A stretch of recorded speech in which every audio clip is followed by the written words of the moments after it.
Hello everyone, I know you watched this video to accompany you to sleep. So if you like this video, don't forget to like, comment, and subscribe. Also, don't forget to tell me where you are from and what time you watched this video. Let's jump straight into the story. Story 1. We'll explore the case of a vice president at the Sichuan Conservatory of Music. While outwardly appearing as an exemplary educator, he was secretly a predator. For his personal gain, he crushed the musical dreams of countless students. The Sichuan Conservatory of Music, also known as SCCM, is a prestigious institution in China. It gained particular fame during the era of shows like Supergirl and Superboy, similar to American Idol, producing many talented contestants who later became famous singers, enhancing the school's reputation.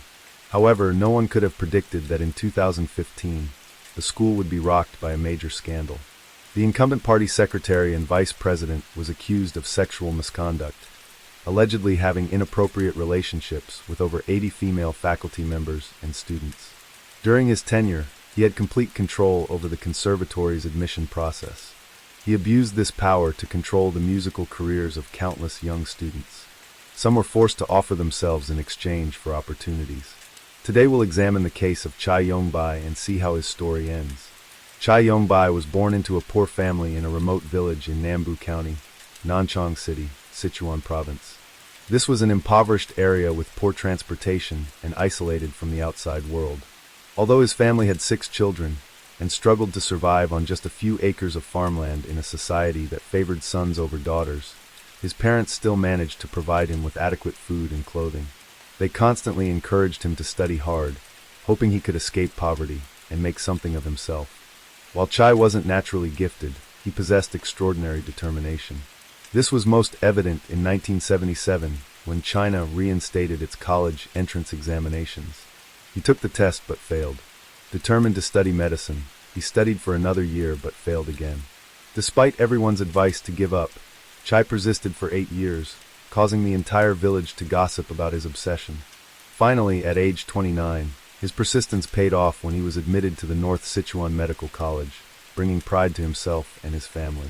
North Sichuan Medical College was located in Nanchang City. Though not far from his hometown, being accepted there marked a crucial turning point in Chai's life. He had finally escaped his impoverished mountain village. After 8 years of persistence, Chai placed all his hopes in this institution, believing it would be where his medical dreams would come true. With its nationally renowned clinical medicine department, he firmly believed he could achieve his medical aspirations. 3 years later, Chai graduated with excellence. At that time, under China's system, college graduates were assigned jobs by the state. Chai naturally assumed he would be assigned to a hospital. However, fate played a cruel trick. He was assigned to the Sichuan Provincial Department of Education. Although this was a coveted workplace for many, his position was merely a junior supply department administrator, a role with little visibility. Most significantly, this job had nothing to do with medicine, making it impossible for him to pursue his original dream. With a burning desire to transfer, Chai, being clever and perceptive, quickly learned how things worked in government offices. He understood that to get things done, one needed to know how to handle relationships with superiors, from dinner invitations to gifts, leaving nothing out. Before long, Chai seized his opportunity, skillfully showing his sincerity to leadership, and as desired, was transferred to the North Sichuan Medical College. Returning to his alma mater, Chai was overjoyed. It was here that he learned a valuable lesson. In society, relationships often matter more than professional competence. After grasping this concept, Chai spared no expense in taking care of his superiors. The results were impressive. Within just a few years, he was promoted to vice president of North Sichuan Medical College, a remarkable career advancement. Moreover, his role reversal was evident as he became the one receiving gifts and flattery. People would follow him daily, seeking his favor. Gradually, in this environment of money and power, he lost his way. Did he still remember his original medical dream? The answer was no. For Chai, money became everything. Wherever he could make money became his career path. In 2001, after some political maneuvering, Chai was transferred to the Sichuan Conservatory of Music as vice president. After Chai took office, doubts arose within the school as he had absolutely no musical background. Even more shocking, for years later, Chai was promoted again, becoming the party secretary of the Sichuan Conservatory of Music, the highest administrative position. That same year, he was also appointed as a graduate advisor for art theory. It was hard to imagine how someone with a medical background could teach art theory to graduate students. But did that matter to him? Chai flattered his superiors and ignored criticism and even mockery from his subordinates. As long as he could maintain his position, he could get everything he wanted. To establish academic credibility, Chai published 5 works, including articles in national core journals, and won numerous awards. He accumulated prestigious titles, including being named a State Council Special Allowance Expert, Sichuan Province Academic and Technical Leader, and even achieved the highest title in Chinese art education, Level 2 Professor. Industry insiders knew that when leaders published books, the order of authors was determined by rank and power, with the actual authors always listed last. This was common practice. Chai never focused on actual academic research.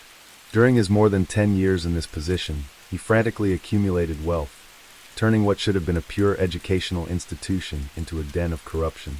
The admission process at the conservatory differed from regular college admissions. It required both academic scores from the National College Entrance Exam and specialized artistic ability test scores. The artistic tests were conducted first, with candidates' fates lying in the hands of interview judges. Chai turned what should have been a fair and just examination system into a marketplace. During this period, paying approximately $30,000 for an undergraduate spot became an open secret. Meanwhile, truly talented young musicians without financial means were shut out. One former applicant recalled receiving a call from the conservatory's admissions office. The caller brazenly demanded money, stating that each point below the cutoff would cost $4,500 and spots were limited, so quick decisions were needed. In this chain of admissions corruption, external music training centers also acted as intermediaries.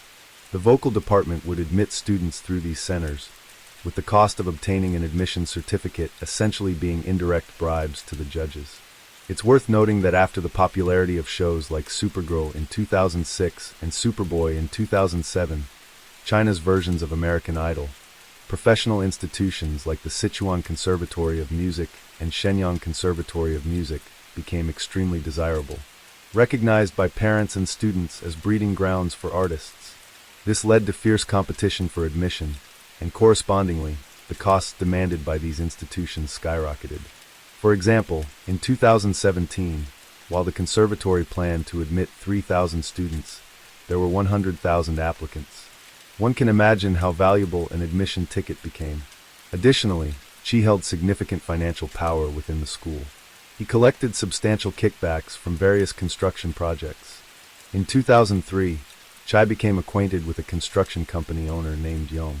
Over 10 years, Yong won numerous construction contracts for the conservatory, including dining halls, academic buildings, and dormitories. Chai received approximately $400,000 in bribes from Yong. According to reports, after one dinner, Yong brought out a box full of cash from his car, which Chai accepted without hesitation. The next day he bought a new car. Also in 2003, the conservatory invested in building a 3-star hotel called IUA. The entire interior decoration contract was given to the Sichuan Chaowu Construction Group. Chai received about $95,000 in bribes from the group's chairman. Of course, Chai also controlled faculty promotions. So how did he exploit those who wanted positions but couldn't afford to pay? In 2007, a student named Jiang Xuejiao was about to graduate from the conservatory and worried about her future employment. She attended many job fairs, but few companies were hiring and none needed someone with her music degree. Xuejiao felt disappointed and anxious, regretting her 4 years of college education. She envied her classmates, who could stay on as faculty. Although Xuejiao had good academic performance and was attractive, with only a bachelor's degree, staying at the school seemed impossible. Unless she could find someone to help. She heard she could discuss the matter with Vice President Chai. Taking a chance, Sua Jiao went to Chai's office. She was naturally nervous about meeting the school's highest-ranking official.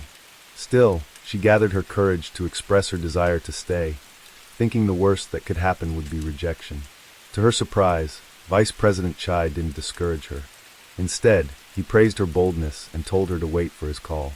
A few days later, Chai arranged another meeting with Xuejiao, telling her that staying at the school would certainly cost money. Xuejiao frankly stated that as a recent graduate with an ordinary family background, she had no money. Chai then suggested that those without money had other ways, clearly implying she could trade her body for career advancement. Hearing such a blatant proposition, Xuejiao's heart raced and her face flushed. Actually, before meeting Chai, she had considered this possibility. After all, nothing in life comes free. However, didn't force her. He left the choice to her. Xuejiao found herself in a difficult position. She was barely 22, while Chai was 51, older than her father. If others found out about this arrangement, she would not only lose face, but be seen as someone who would do anything to get ahead. However, she rationalized that if one transaction could save her 10 years of struggle, maybe it was worth it.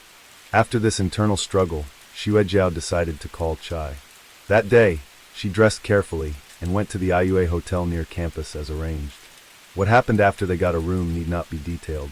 From that day forward, Xuejiao became Chai's secret mistress. Unexpectedly, this relationship would last 10 years, the most beautiful years of a woman's youth. From an innocent girl at 22 to a woman of 32, under this old fox's influence, she learned to navigate the system and gradually became Chai's intermediary for receiving bribes. However, could someone like Chai be faithful to just one mistress? That was impossible. He had many women, not just one. Chai's first mistress at the conservatory was a teacher surnamed Qin. Her sacrifice earned her significant benefits. Chai gave the management rights of a large campus supermarket to Ms. Qin's relative, Mr. Wang. Naturally, Chai received a portion of the monthly profits. Ms. Qin also leveraged this relationship to help two close friends, Hao and Wei, secure positions at the school. They gave her approximately $26,000 in appreciation. Chai was generous enough to let Ms. Qin keep all of it as pocket money. According to rumors, Chai was witty and humorous, often making young women laugh. Moreover, he was generous and knew how to please people. No wonder women like Xuejiao and Ms. Qin became infatuated with him. His greatest skill was maintaining relationships with multiple mistresses while getting these women to serve his interests, demonstrating his manipulative abilities.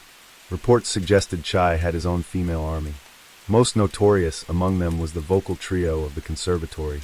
At that time, the vocal department had 3 female professors who all received promotions through sexual favors and became Chai's regular mistresses. They were Yang Wanqing, Fei Li, and Deng Fengli. Public records show these professors had impressive credentials. Deng Fengli graduated from the vocal department of Sichuan Conservatory of Music and later earned her master's degree from the China Conservatory of Music. She won numerous national vocal competitions. Fei Li was a soprano singer and graduate advisor. After graduating from the vocal department of Sichuan Conservatory, she joined the Sichuan Opera and Dance Theater as a solo performer. In October 2007, she returned to teach at the conservatory and was promoted to professor in 2016. Yang Wanqing was the head of the vocal department's teaching research group. A soprano professor, graduate advisor, member of the Sichuan Musicians Association, and national-level examiner for social music art qualification tests. These 3 professors were all the president's mistresses, and surprisingly, although they barely acknowledged each other on campus, they managed to coexist harmoniously. They even became Chai's effective allies in accumulating wealth. The annual admission season was their harvest time. Each student had to pay at least $30,000 for admission, and the conservatory admitted over 2,000 art students nationwide each year. Although everyone knew about the unwritten rule of paying for admission to the conservatory, after Deng Fengli took office, she brazenly increased the price from $26,000 to $37,000 per student. Reportedly, toward the end of her tenure, she and her family had immigrated to the United States, but she would still return to China annually during admission season to personally handle these transactions.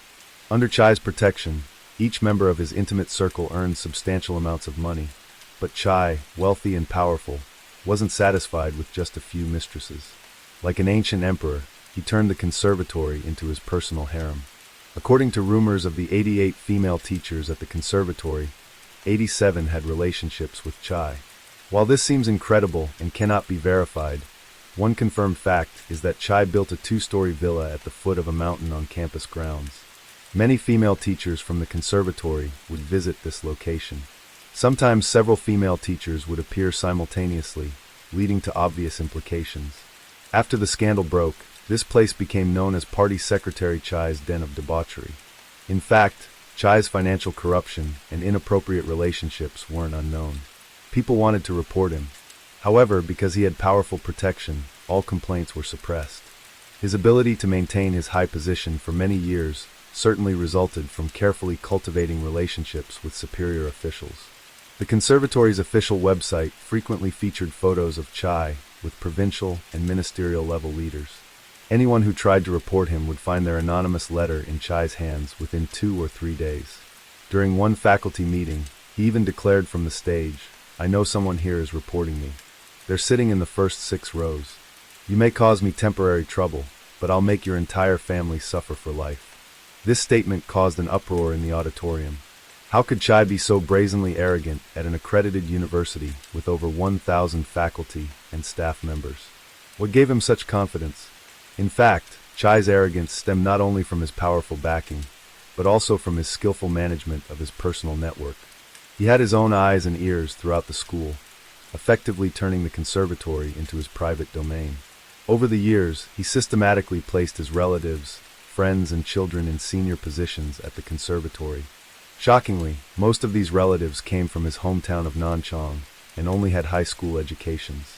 Under Chai's arrangement, these farmers became high-level educational administrators overnight. This blatant nepotism angered many school employees.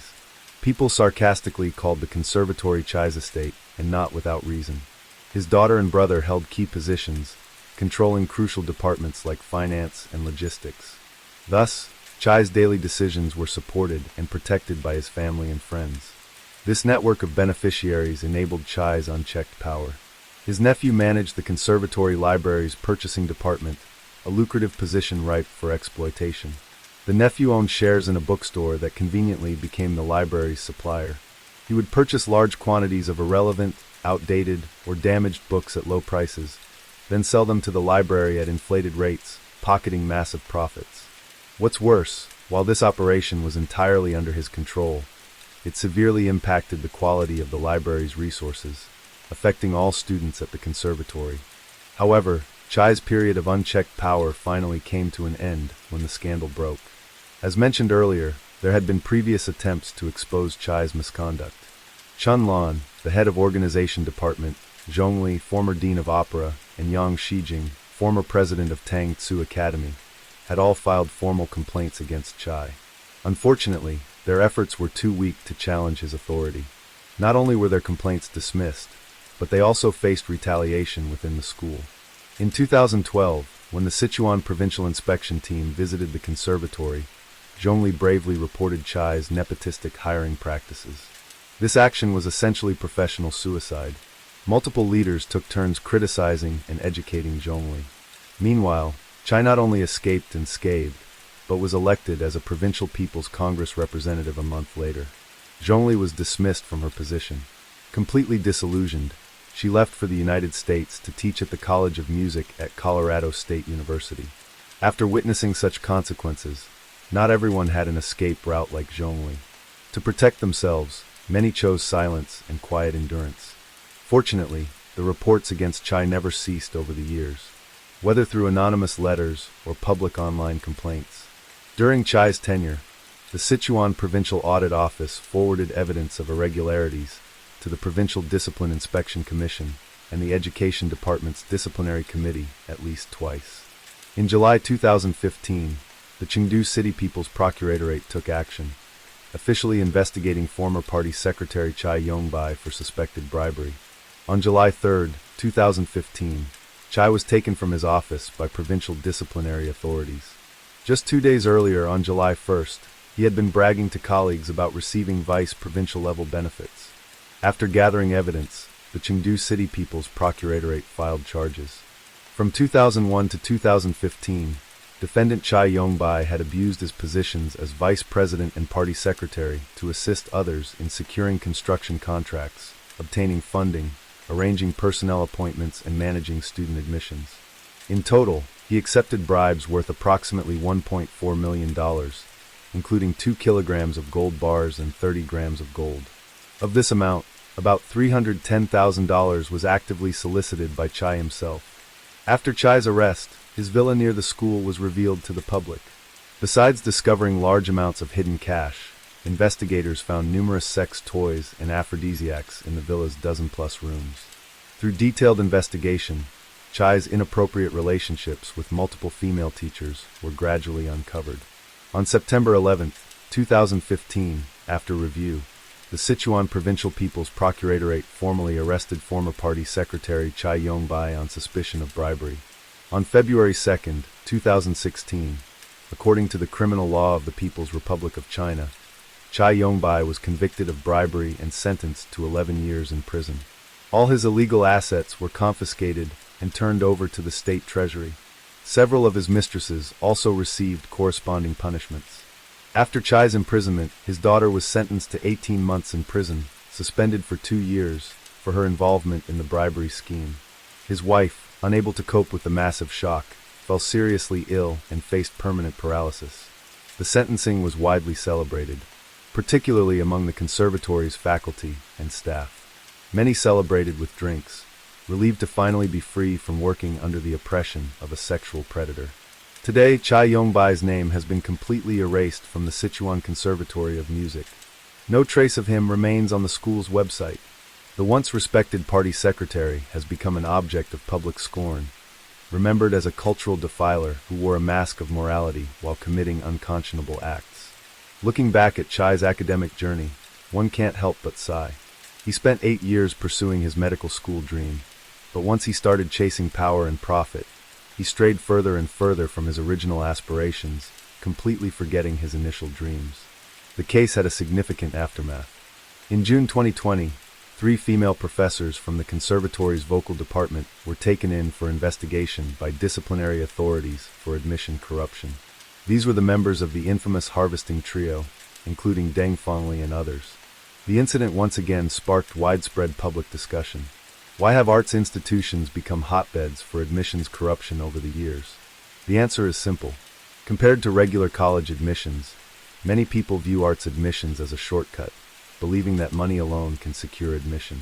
Thus, when young people enter these supposed temples of art, moral integrity has already been compromised.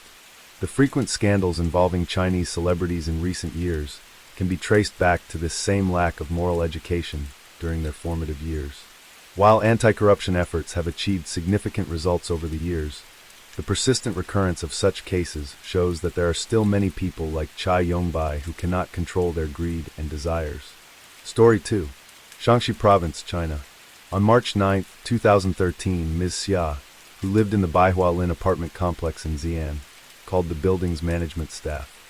She was worried because she hadn't been able to reach her female tenant for a week, couldn't collect the rent, and the tenant's phone was unreachable. The apartment had become unusually quiet. With no other option, the management staff had to break the lock and enter the apartment with Ms. Xia. As soon as they entered, Ms. Xia's worst fears were confirmed. In the bedroom, they found a young woman lying motionless on the bed. Ms. Xia immediately called the police.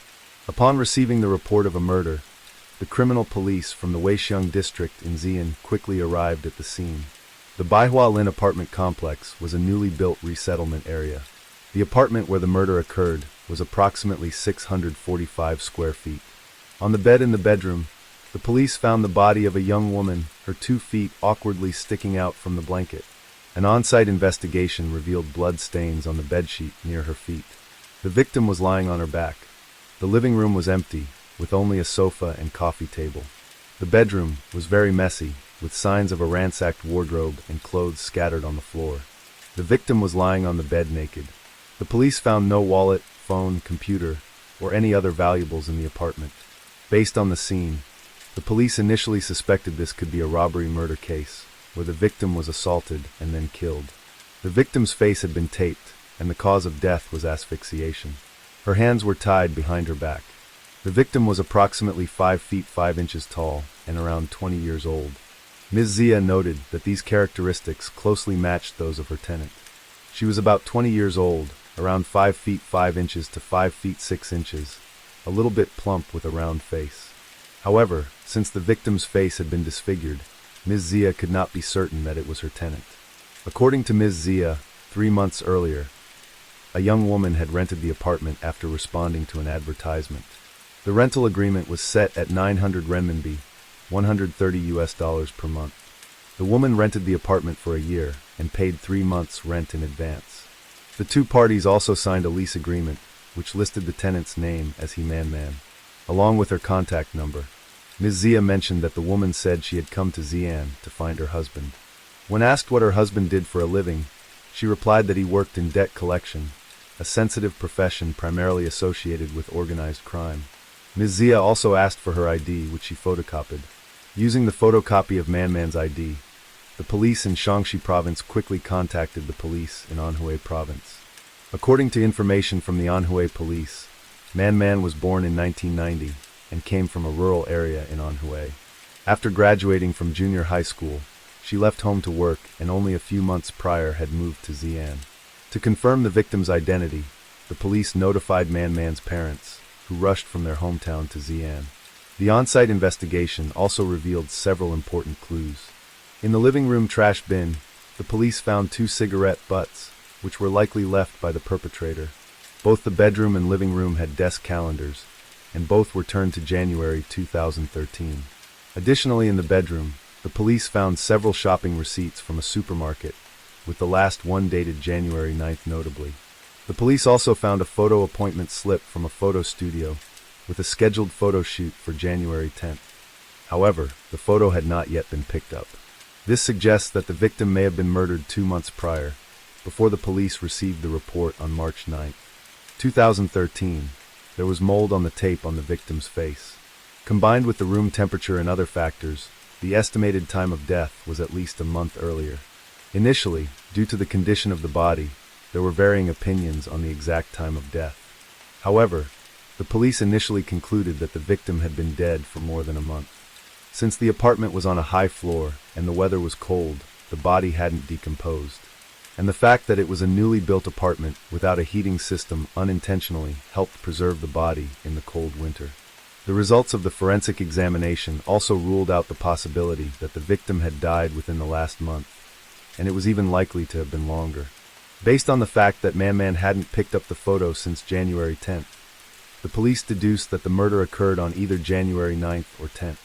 The police quickly went to the photo studio to retrieve the photo, and the woman in the picture was identified as Man. Through the autopsy, it was confirmed that the victim was female and had a notably good height. The autopsy also revealed that the victim had undergone facial plastic surgery and breast augmentation about 2 to 3 years prior. The DNA analysis from the cigarette butts found at the scene confirmed that they belonged to the victim, indicating that the victim was a smoker. Based on these characteristics, the police speculated that the victim might have worked in a special industry, such as prostitution. The police investigated Man's ID number and discovered that from November to early December 2012, she had frequently rented rooms at hotels in Xi'an. This further supported the police's theory that the victim might have been working as a prostitute. By this time, Man's parents had arrived in Xi'an. After a DNA test, it was confirmed that the victim was indeed Man. Her parents said that Man often went away for work, and they were unsure of the exact nature of her job. In early January 2013, they had asked for a photo of their daughter for matchmaking purposes, which is why Man had gone to the photo studio. Since her parents were not familiar with Man's social connections, they could not provide any useful information to aid the investigation. The police continued focusing on the crime scene. In the corner of the nightstand in the bedroom, a fallen alarm clock caught the police's attention. The back cover and battery of the clock were detached, suggesting that it had fallen during a struggle. The time on the clock had stopped at 3.14, which was likely the time when the incident occurred. However, the police couldn't determine if this was 3:14 a.m. or 3:14 p.m. So, if there had been a struggle, did any neighbors hear anything? A neighbor living next door to the victim stated that he had only met her once and did not know what she did for a living. He also mentioned that he had never seen any man come in or out of her apartment, nor had he heard any strange noises during that time. Since the apartment complex was newly completed, very few people had moved in, and the other neighbors had no useful information. Considering the victim's possible occupation, the police did not rule out the possibility that she had used the rented apartment to entertain clients. If that were the case, there should have been some trace left in the building. The police visited the management office of the apartment complex to search for surveillance footage, but they were informed that at the time of the incident, the security cameras had not yet been installed. Due to the small number of staff, no one had noticed anything suspicious. The police also did not exclude the possibility that Man might have worked in other locations. They began showing photos of the victim and investigating entertainment venues, hotels, and massage parlors across the city. Meanwhile, the crime scene investigation was still ongoing. In the bathroom, investigators made an unexpected discovery. In a trash bag, the police found a used condom tied in a knot. Behind the bathroom door, they also found another used condom. Inside this condom, they discovered male semen. Could the semen found in the condom and the semen found on the bed belong to the same man? The police sent both samples for testing to compare. The results confirmed that the semen found in the condom and on the bed came from the same man. This discovery was a major breakthrough for the investigators, providing crucial evidence in the case. At this point, an investigator who was checking the items on the nightstand in the bedroom unexpectedly found a handwritten note on the back of a calendar page. It contained a phone number and an address. Using the address and phone number from the note, the police quickly identified the individual as Duan Gang, born in 1981 in Xi'an. He worked for a company, was married, and had children. Gang was quickly identified as the prime suspect. The police began investigating Gang's connections, trying to determine if there was any link between him and the victim. Man Duan Gang worked in an office and drove a silver car worth approximately 100,000 renminbi. After getting married, he lived with his wife, children, mother, and sister in the same house. The police secretly surveilled and investigated Gang without him noticing. Through the surveillance, the police observed that Gang led a very simple lifestyle, only traveling between home, his son's kindergarten, and his office. The police decided to summon Gang for questioning. The first thing the police did was ask Gang to identify a photo of Man. Gang confirmed that the woman in the photo was named Man, and she was a close friend of his. He had not been in contact with her for over 2 months. The last time they communicated was in early January, when she called him to meet up. Upon hearing the news of Man's death, Gang appeared extremely shocked. He recounted to the police how they had met. One evening in December 2012, around 8 p.m., while driving, encountered a young woman standing on the side of the road with a suitcase. She asked for a ride to the airport for 300 renminbi. Since Gang's income was not high, and he thought he could earn a decent amount by picking up this passenger, he agreed to the ride. Before getting out of the car, the woman handed Gang her phone number and mentioned that she was in the clothing business and had come here to expand her market. She said that whenever she had free time, would invite him to dinner. A few days later, Man took the initiative to contact Gang, inviting him out to dinner, explaining that she was new to the area and wanted to meet more people. She also said directly that she was looking for a boyfriend. At this point, Gang thought that getting to know a young, beautiful, dynamic, and open-minded woman like Man would not be a bad thing. Furthermore, Man quickly expressed interest in him, which gave him a refreshing feeling, quite different from being with his wife. Gang did not reject this unexpected romantic interest. He even bought her a bouquet of roses to express his feelings. Over time, their relationship developed, and Gang occasionally visited Man's place to date. So whose semen was found on the victim and in the condom? DNA tests confirmed that it was Gang's. Gang admitted that he had slept with Man on the afternoon of January 9th and left at around 3 p.m., which coincided with the time the alarm clock had stopped. Gang stated, after having sex with Man on the afternoon of January 9th, 2013, he drove away from the Baihua Lin apartment complex and then lost contact with her. Since the Lunar New Year was approaching, he assumed that Man had gone back to her hometown, and he didn't think much of their brief romance. In fact, he felt quite relieved. Including the ride to the airport, he had given Man a total of 5,000 renminbi. Although he admitted to having had sex with Man on January 9th, Gang firmly maintained that he was not the murderer. However, in Gang's car, the police found a roll of tape and a piece of white nylon cord identical to the evidence recovered at the crime scene. Gang claimed that these items were purchased by Man at her request, because there were no stores near her place, and she had left them in his car. He said these items had been in his car for several months.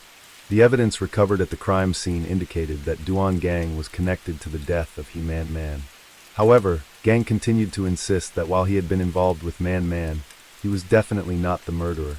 So was Gang the killer, or is there another suspect? The police needed to gather more evidence from the crime scene. The investigation is still proceeding carefully, with every brick and wall being thoroughly examined by the authorities. After a full day and night of examination, the police discovered something strange. It turned out that after thoroughly checking the crime scene, they found no fingerprints or footprints, and even the victim's traces were not clearly present. The scene had been meticulously cleaned. This murder, which involved robbery and rape, presented a very unusual situation. On the one hand, there were no important traces of evidence, while on the other hand, the few pieces of evidence found were highly abnormal. For example, there was semen on the bedsheet near the victim's legs, 2 used condoms and 1 condom tied in a knot. This was suspicious. Why would the killer leave semen behind? This was highly unusual. If it was a rape, why would the perpetrator use a condom and even leave behind semen? The second anomaly was the alarm clock, which was turned upside down on the bedroom floor. The battery and the back cover of the clock had been detached and were scattered in different places. If the clock had fallen from the nightstand, the parts should have been scattered across the floor, not thrown so far apart. Some pieces ended up in a drawer, while others were thrown upstairs, which didn't match the actual situation of the fallen objects. These anomalies led the investigators to change their approach to the case. It was very likely that the crime scene had been staged. This indicated that the killer was trying to mislead the police. The police explained that most suspects, after committing a crime, would clean up the scene in an attempt to avoid capture. However, the cleaning at this crime scene exposed several flaws, particularly the alarm on the floor and the phone number written on a calendar page, which seemed to have been intentionally left to allow the police to identify the suspect. So what was the purpose of this elaborate staging? Where was the killer trying to lead the investigation? What was the motive behind the murder? The police decided to take advantage of stillness to control movement. At that time, they intentionally leaked information about the case to the public because they didn't know where the mastermind was or who might be watching them. The evidence collected from the crime scene showed that a suspect who had cleaned the scene would not have left so much incriminating evidence behind. This suggested that Gang might be telling the truth, and he was not the killer. Based on the existing evidence, the leadership of the Xi'an police held several meetings to analyze the case. From the scene, it appeared that the bedsheet was quite smooth. If a struggle, or even a rape, had occurred on the bed, the sheet wouldn't have been so flat. Moreover, there were no signs of scratches or injuries on the victim's inner thighs or other body parts, and the victim's head showed no signs of trauma. The forensic examiner concluded that this was a case of rape after the victim had already died. After discussion, the police reached a consensus. The killer was male and possibly knew the victim. Since the victim was young and healthy with the ability to resist, and because there were no signs of a struggle at the scene, it was likely that Man had been strangled to death first, then bound with her arms behind her back, with her head wrapped in tape. Given the sophistication of the staged scene, the police suspected the killer had experience dealing with investigations and could possibly have a criminal record. Therefore, the victim's social relationships became a key element in solving the case. After 3 days of tirelessly following the trail, a massage parlor employee finally recognized the victim. A few months before the incident, Man had worked at this massage parlor. According to a colleague, Man worked there for a short time before quitting. Someone had driven up in a black Audi Q7 to pick her up, and the person seemed very wealthy. The colleague mentioned that the Audi Q7 was new, very eye-catching since the model had just been released, making it expensive and uncommon, which left a deep impression on them. So, what is the connection between the man driving the black Audi Q7 and Man?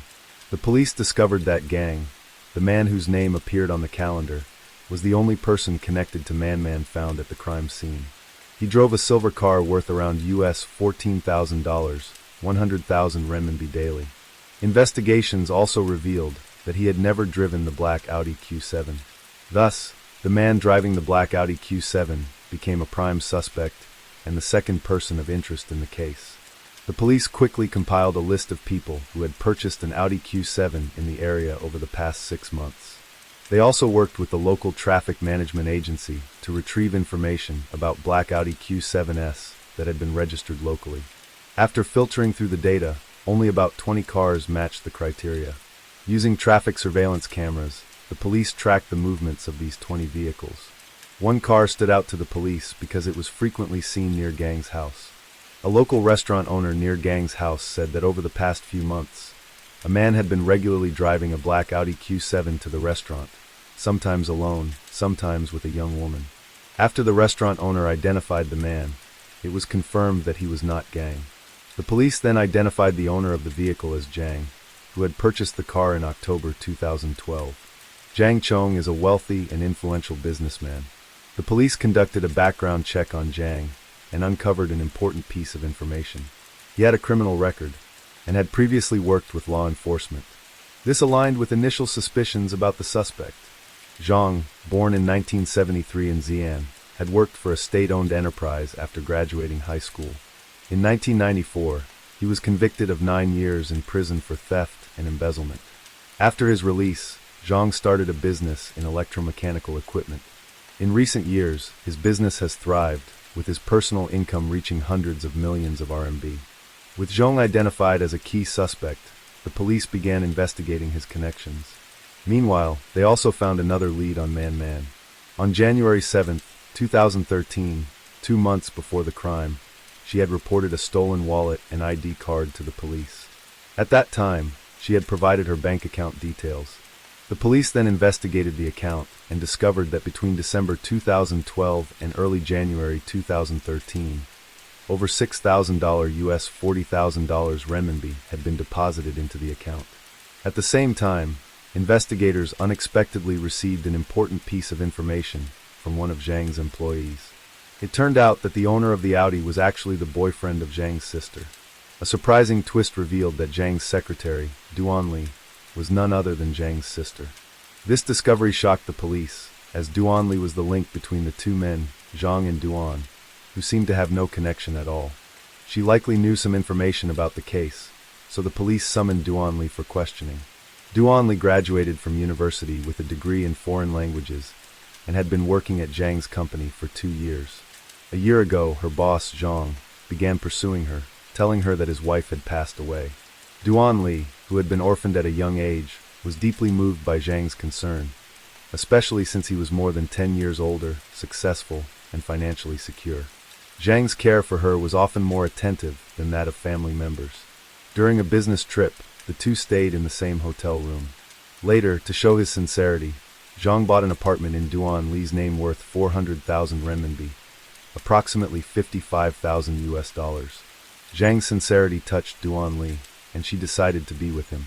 However, their relationship was strongly opposed by Duan Li's family, expressed that their family valued character over wealth, and they could not accept a young woman marrying a man much older, especially someone who had been married before. Gang, who had acted as a father figure for Duan Li, demanded that she quit her job at Zhang's company. Despite quitting, Duan Li and Zhang secretly rekindled their relationship, which upset her mother and brother, even leading to a physical altercation. The police noticed that Zhang Chong and Gang were not friends. In other words, Zhang harbored resentment toward Gang due to his opposition to the romance. But what did this have to do with Man's death? And who was the real killer? At this point, the police identified Zhang as a dangerous suspect and began secretly monitoring him. They discovered that Zhang had been acting strangely recently, with his black Audi Q7 frequently appearing near Gang's house. According to Duan Li, Zhang had asked her several times if her brother had returned home, or if anyone from the police had come looking for him. Zhang's particular interest in Gang led the police to suspect that he might know the truth about the case, and possibly be the mastermind behind it. Realizing the time had come, after 7 days of investigation on March 14, 2013, the police decided to take Zhang in for questioning. Zhang adamantly denied knowing the victim and emphasized that his life was going well, with no reason to do anything wrong. When the police mentioned Gang, Zhang said, "It's normal for my girlfriend's family to oppose our relationship." When asked about Zhang, replied, "I've never met him. I only know about this man through my sister and mother. My mother doesn't think he is sincere." The interrogations of the two individuals had not yielded any significant results. It seemed that both were involved in the case, but who the actual killer was remained a mystery. The incident where Gang assaulted his sister took place in October 2012, which only proved that there was a personal conflict between Zhang and Gang. But how this related to Man's death was still unclear. The police had yet to find an answer. In order to uncover the truth, the only option left was to wait for Zhang to confess. However, Zhang continued to remain silent, denying all accusations and firmly refusing to cooperate with the investigation. The police knew that in order to get the culprit to confess, they needed solid evidence. They decided to search Zhang's company, and as expected, they made a breakthrough. They found a phone in Zhang's office. The phone contained a long history of conversations between Zhang and the victim, Man. Therefore, Zhang's claim that he did not know the victim was clearly a lie. Faced with undeniable evidence, Zhang had no choice but to admit he knew Man. He confessed to the entire murder plan, staging the scene and framing someone else. It turned out that although Zhang had never met Man, he had long harbored resentment toward Gang for obstructing his relationship with Duan. The incident where Duan was beaten by her brother became the tipping point, triggering Zhang's desire for revenge. Man became the scapegoat in his dark plot. One evening at the end of November 2012, met Man, who claimed to be a service worker. Upon learning that she had only recently arrived in Xi'an, Zhang proposed that she help him with a task. According to Zhang's plan, in order to set up a situation involving Duan Gang, he needed an accomplice, and Man was the perfect candidate.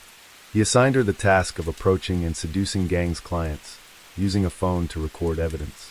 Once she completed the task, she would be paid 150,000 renminbi, about $21,000, with an upfront payment of 30,000 renminbi. The condition was that Man would have to sever all contact with other men. Tempted by the generous offer, Man agreed, and the client Zhang wanted her to target was none other than Gang. To make the setup more convincing, Zhang arranged for Man to rent an apartment, which he did for Mrs. Xia. Initially, Man used a tactic of slashing Gang's car tires to get closer to him. Gang recalled that, in early December, his car had been slashed twice. Someone even left a note on his car, claiming responsibility for the damage and offering to compensate him. However, when Gang called the number on the note, he discovered that the number was no longer in service. Seeing that the plan had not yet succeeded, Zhang continued to direct Man to trap Gang. In the scenario where Gang, coincidentally, helped someone by offering a ride to the airport for extra income unfolded. From that point on, all of Man's actions followed Zhang's instructions through text messages. On January 9, 2013, Zhang directed Man to invite Gang to her home to chat. After they had sex, she left a condom and other fake evidence behind. Man thought to herself that Zhang wanted to take revenge on Gang, and she was just the one who benefited from the situation. The 40,000 renminbi in her bank account had all been transferred by Zhang. Man believed that if Zhang said something, he would follow through, and all she had to do was follow the instructions. She never imagined that the actual outcome would be completely beyond her control. Around 3:30 p.m. on January 9, 2013, after having sex with Gang, Man stayed at her house waiting as instructed. But this time, the one who came to her was death. According to Zhang's testimony, after arriving at Man's apartment, he claimed that due to being blackmailed by her, he accidentally strangled her to death. He then intentionally staged the scene to frame Gang. The police analyzed that Zhang and Man only had a transactional relationship, and the reason for her death over 5,000 renminbi was unconvincing. At this point, the police still had some unanswered questions, such as why the tape and nylon rope found in Duan Gang's car matched exactly with the evidence at the crime scene. It turned out that Zhang Chong had instructed Man to ask Gang to buy the tape and nylon rope. Man complied, kept a portion, and left the rest in Gang's car. Little did she know, it was the very tape and nylon rope that would take her life. The alarm clock, which stopped at 3:15 p.m. at the crime scene, was also part of Zhang's plan to stage the time of the murder. After committing the crime, he deliberately left fake evidence at the scene to direct suspicion toward Gang. He knew that the police worked based on evidence, but he didn't expect that after collecting the evidence, they would also analyze its authenticity. It wasn't until the police found Duan that she realized the man she had deeply loved was the murderer who staged the scene to frame her own family. Through investigating Zhang's relationships, the police discovered that he was married with children. And besides Duan, he had been seeing several other women. The house purchase was just a trick to deceive women. During her relationship with Zhang, Duan also felt his domineering, selfish, and excessive need to control others. She said he once told her, "Your family once introduced you to someone else, but I won't allow you to meet that person." Duanli confirmed that her brother had never met Zhong, and Zhong had only accidentally seen her brother a few times. After learning the truth, Duanli felt deeply regretful and realized how tragically she had been deceived. Zhong, just because his love life was obstructed, killed an innocent person and staged the scene to blame others. His motive for the crime was truly incomprehensible. After investigating Zhang's background and the process of his crime, the police analyzed his criminal psychology. He had achieved early success in his career, which led to a sense of arrogance and self-importance. He believed that after silencing the victim, he could easily cover his tracks, and that the police would never find the evidence. Throughout the entire crime, he displayed a sense of superiority, selfishness, callousness, coldness, and cruelty. Zhang, motivated only by his duty as a brother to protect his sister, almost found himself caught up in legal trouble. As for Man, a 22-year-old girl, she sacrificed her life for money. The moment she agreed to cooperate with Zhang Chong, she stepped into the door of death. Duanli shared that after this great upheaval, she had matured significantly, and her relationship with her brother had healed. Duan Gang mentioned that every time he passed the street where he had met Man, a deep sense of regret would rise within him. Her death was truly tragic. This incident had caused much trouble for his family. Although everything had passed, it would serve as a valuable lesson for him throughout his life. From now on, he would live a calmer and more orderly life. For the police, this was a successful case. The perpetrator had been caught, and no one had been wrongfully convicted. Story 3. The National Defense University of Malaysia is located at the Sungai Basi camp in Kuala Lumpur. Formerly the Malaysian Armed Forces Academy, it operates under the Armed Forces and specializes in training officers and defense experts. The university offers a wide range of academic programs, from undergraduate to postgraduate levels, including management, information technology, and more. After 4 to 5 years of study and training, graduates are commissioned as officers and required to serve in the military for 15 years. In essence, gaining admission to the National Defense University practically guarantees entry into the military. The central figure of today's story is Zulfan Osman Zulkarnain, a third-year electrical engineering student at the National Defense University of Malaysia. Born on November 29, 1996, Zulfan was the eldest son in his family. From a young age, he was obedient, well-mannered, and maintained good relationships with both his family and neighbors. According to his mother, Mrs. Osmond, Zulfan's birth was a joyous event for the family, as she had previously experienced 2 miscarriages before he was born. To commemorate his arrival, they named him Zulfan. Although the family was not wealthy, their life was comfortable and harmonious. Growing up surrounded by love, Zulfan nurtured a dream of becoming a soldier. He aspired to one day captain a naval ship and worked tirelessly towards that goal. Unfortunately, during high school, Zulfan failed to gain admission to the Royal Military College, so he enrolled at another university in Johor. However, while studying there, Zulfan never abandoned his dream of becoming an officer. He shared with his mother his desire to pursue further education at the National Defense University of Malaysia after graduating. This led to a heated disagreement, with his mother refusing to speak to him for 3 days. Her resistance stemmed from her personal experience. She had lost a brother who was serving in the military and knew how harsh military life could be with limited leave and strict discipline. She did not want her son to endure such hardships. Yet, after Zulfan's heartfelt pleas, she eventually relented and gave him her blessing. When Mrs. Osmond took her son for a health checkup as part of his enrollment process, she saw the joy in his eyes and felt reassured that she had made the right decision. She advised Zulfan to make as many friends as possible at school, as his future classmates would become officers, some of whom might rise quickly in the ranks. In 2017, Zulfan called home and told his mother, "I can't come home." His voice sounded weak and tired over the phone. Concerned, his mother asked if he was sick or if something had happened. Zulfan replied, "It's nothing, Mom. Please take good care of yourself." Then he hung up. That was the last time Mrs. Osmond heard her son's voice. A few days later, Zulfan's father, Mr. Idris, received a phone call. The person on the other end identified himself as an officer from the National Defense University and informed him that his son had passed away. Mr. Idris was silent for a long time before asking, "What happened to my son?" The officer responded, "He was burned to death," and provided Zulfan's military ID and identification number. Shocked and devastated, the family rushed to Serdang Hospital, 186 miles away. They arrived at the hospital at 3 a.m., only to be stopped by several officers from the National Defense University who prevented them from seeing Zulfrin's body. After 6 agonizing hours of waiting, they were finally allowed to see their son. Zulfrin's face bore several injuries, and his body was covered in white cloth. Despite their desperate calls, Zulfrin did not respond. Mrs. Osmond trembled as she said, "We want to see our son's entire body." The officers complied and pulled back the white cloth covering Zulfrin. The sight before them left his parents completely shattered. Zulfrin's body was 80% covered in burns, with 90 individual burn wounds, 59 second-degree burns, and 29 third-degree burns. The burns were visible all over his body, including his private areas. Fluid seeped from his wounds, his scalp was swollen, his left cheek bore scratches, and his left ribs were fractured.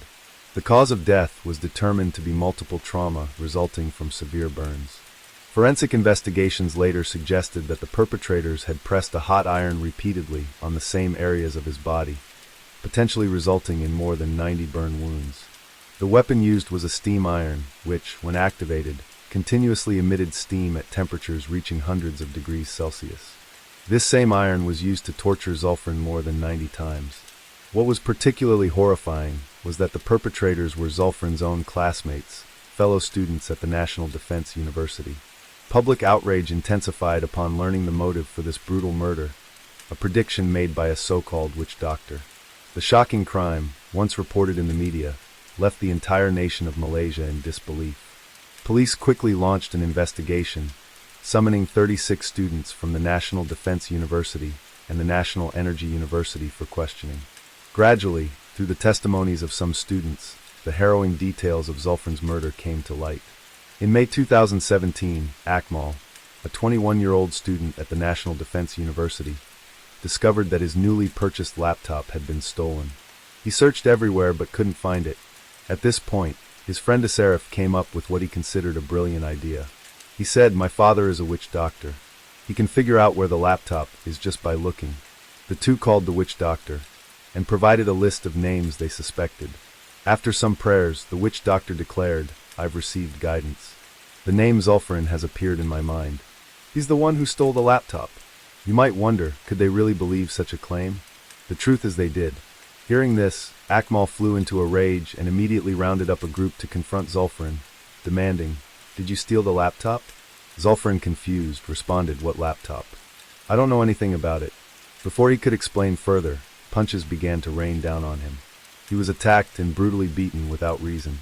During his time at the National Defense University, Zulfrin had confided to his mother on a few occasions that he was being bullied by his peers. However, Mrs. Osmond hadn't taken these complaints seriously at the time, dismissing them as typical roughhousing among young men. In hindsight, it appears that the violence Zulfrin endured may have started long before the fatal events. After the beating, Zulfrin didn't tell anyone. He didn't want to involve others or worry his family. A week passed, and he thought the ordeal was behind him. Then a fellow student approached him, saying, "Someone's looking for you. Akmal wants to settle the matter of the missing laptop. Meet him at dorm 410. Zulfrin knew that avoiding the situation wouldn't help. They would find him sooner or later. Summoning his courage, he headed to dormitory room 410. At 3 a.m. on May 21st, Zulfrin pushed open the door to room 410. Inside was a hostile group of over 10 men. Akmal and his group's verbal abuse quickly escalated into physical violence. Although Zulfrin had once been a Taekwondo athlete, he stood no chance against the overwhelming numbers. They used belts, hangers, rubber hoses, and anything else they could find in the room as weapons to attack him. After the brutal beating, they stripped him of his clothes to humiliate him. At the National Defense University, using violence to extract confessions from suspected thieves seemed to have become a tradition. But their cruelty didn't stop there. One of the attackers, Asarif, found a steam iron and instructed Akmal and the others to use it on Zulfrin. They pressed the scalding iron against his skin, mimicking torture scenes from period dramas. The excruciating pain left Zulfrin nearly unconscious. The torture lasted from 3 a.m. until 11 a.m. They then locked him in room 410 until 1:30 a.m. the following day, only to resume the torture until 5:45 a.m.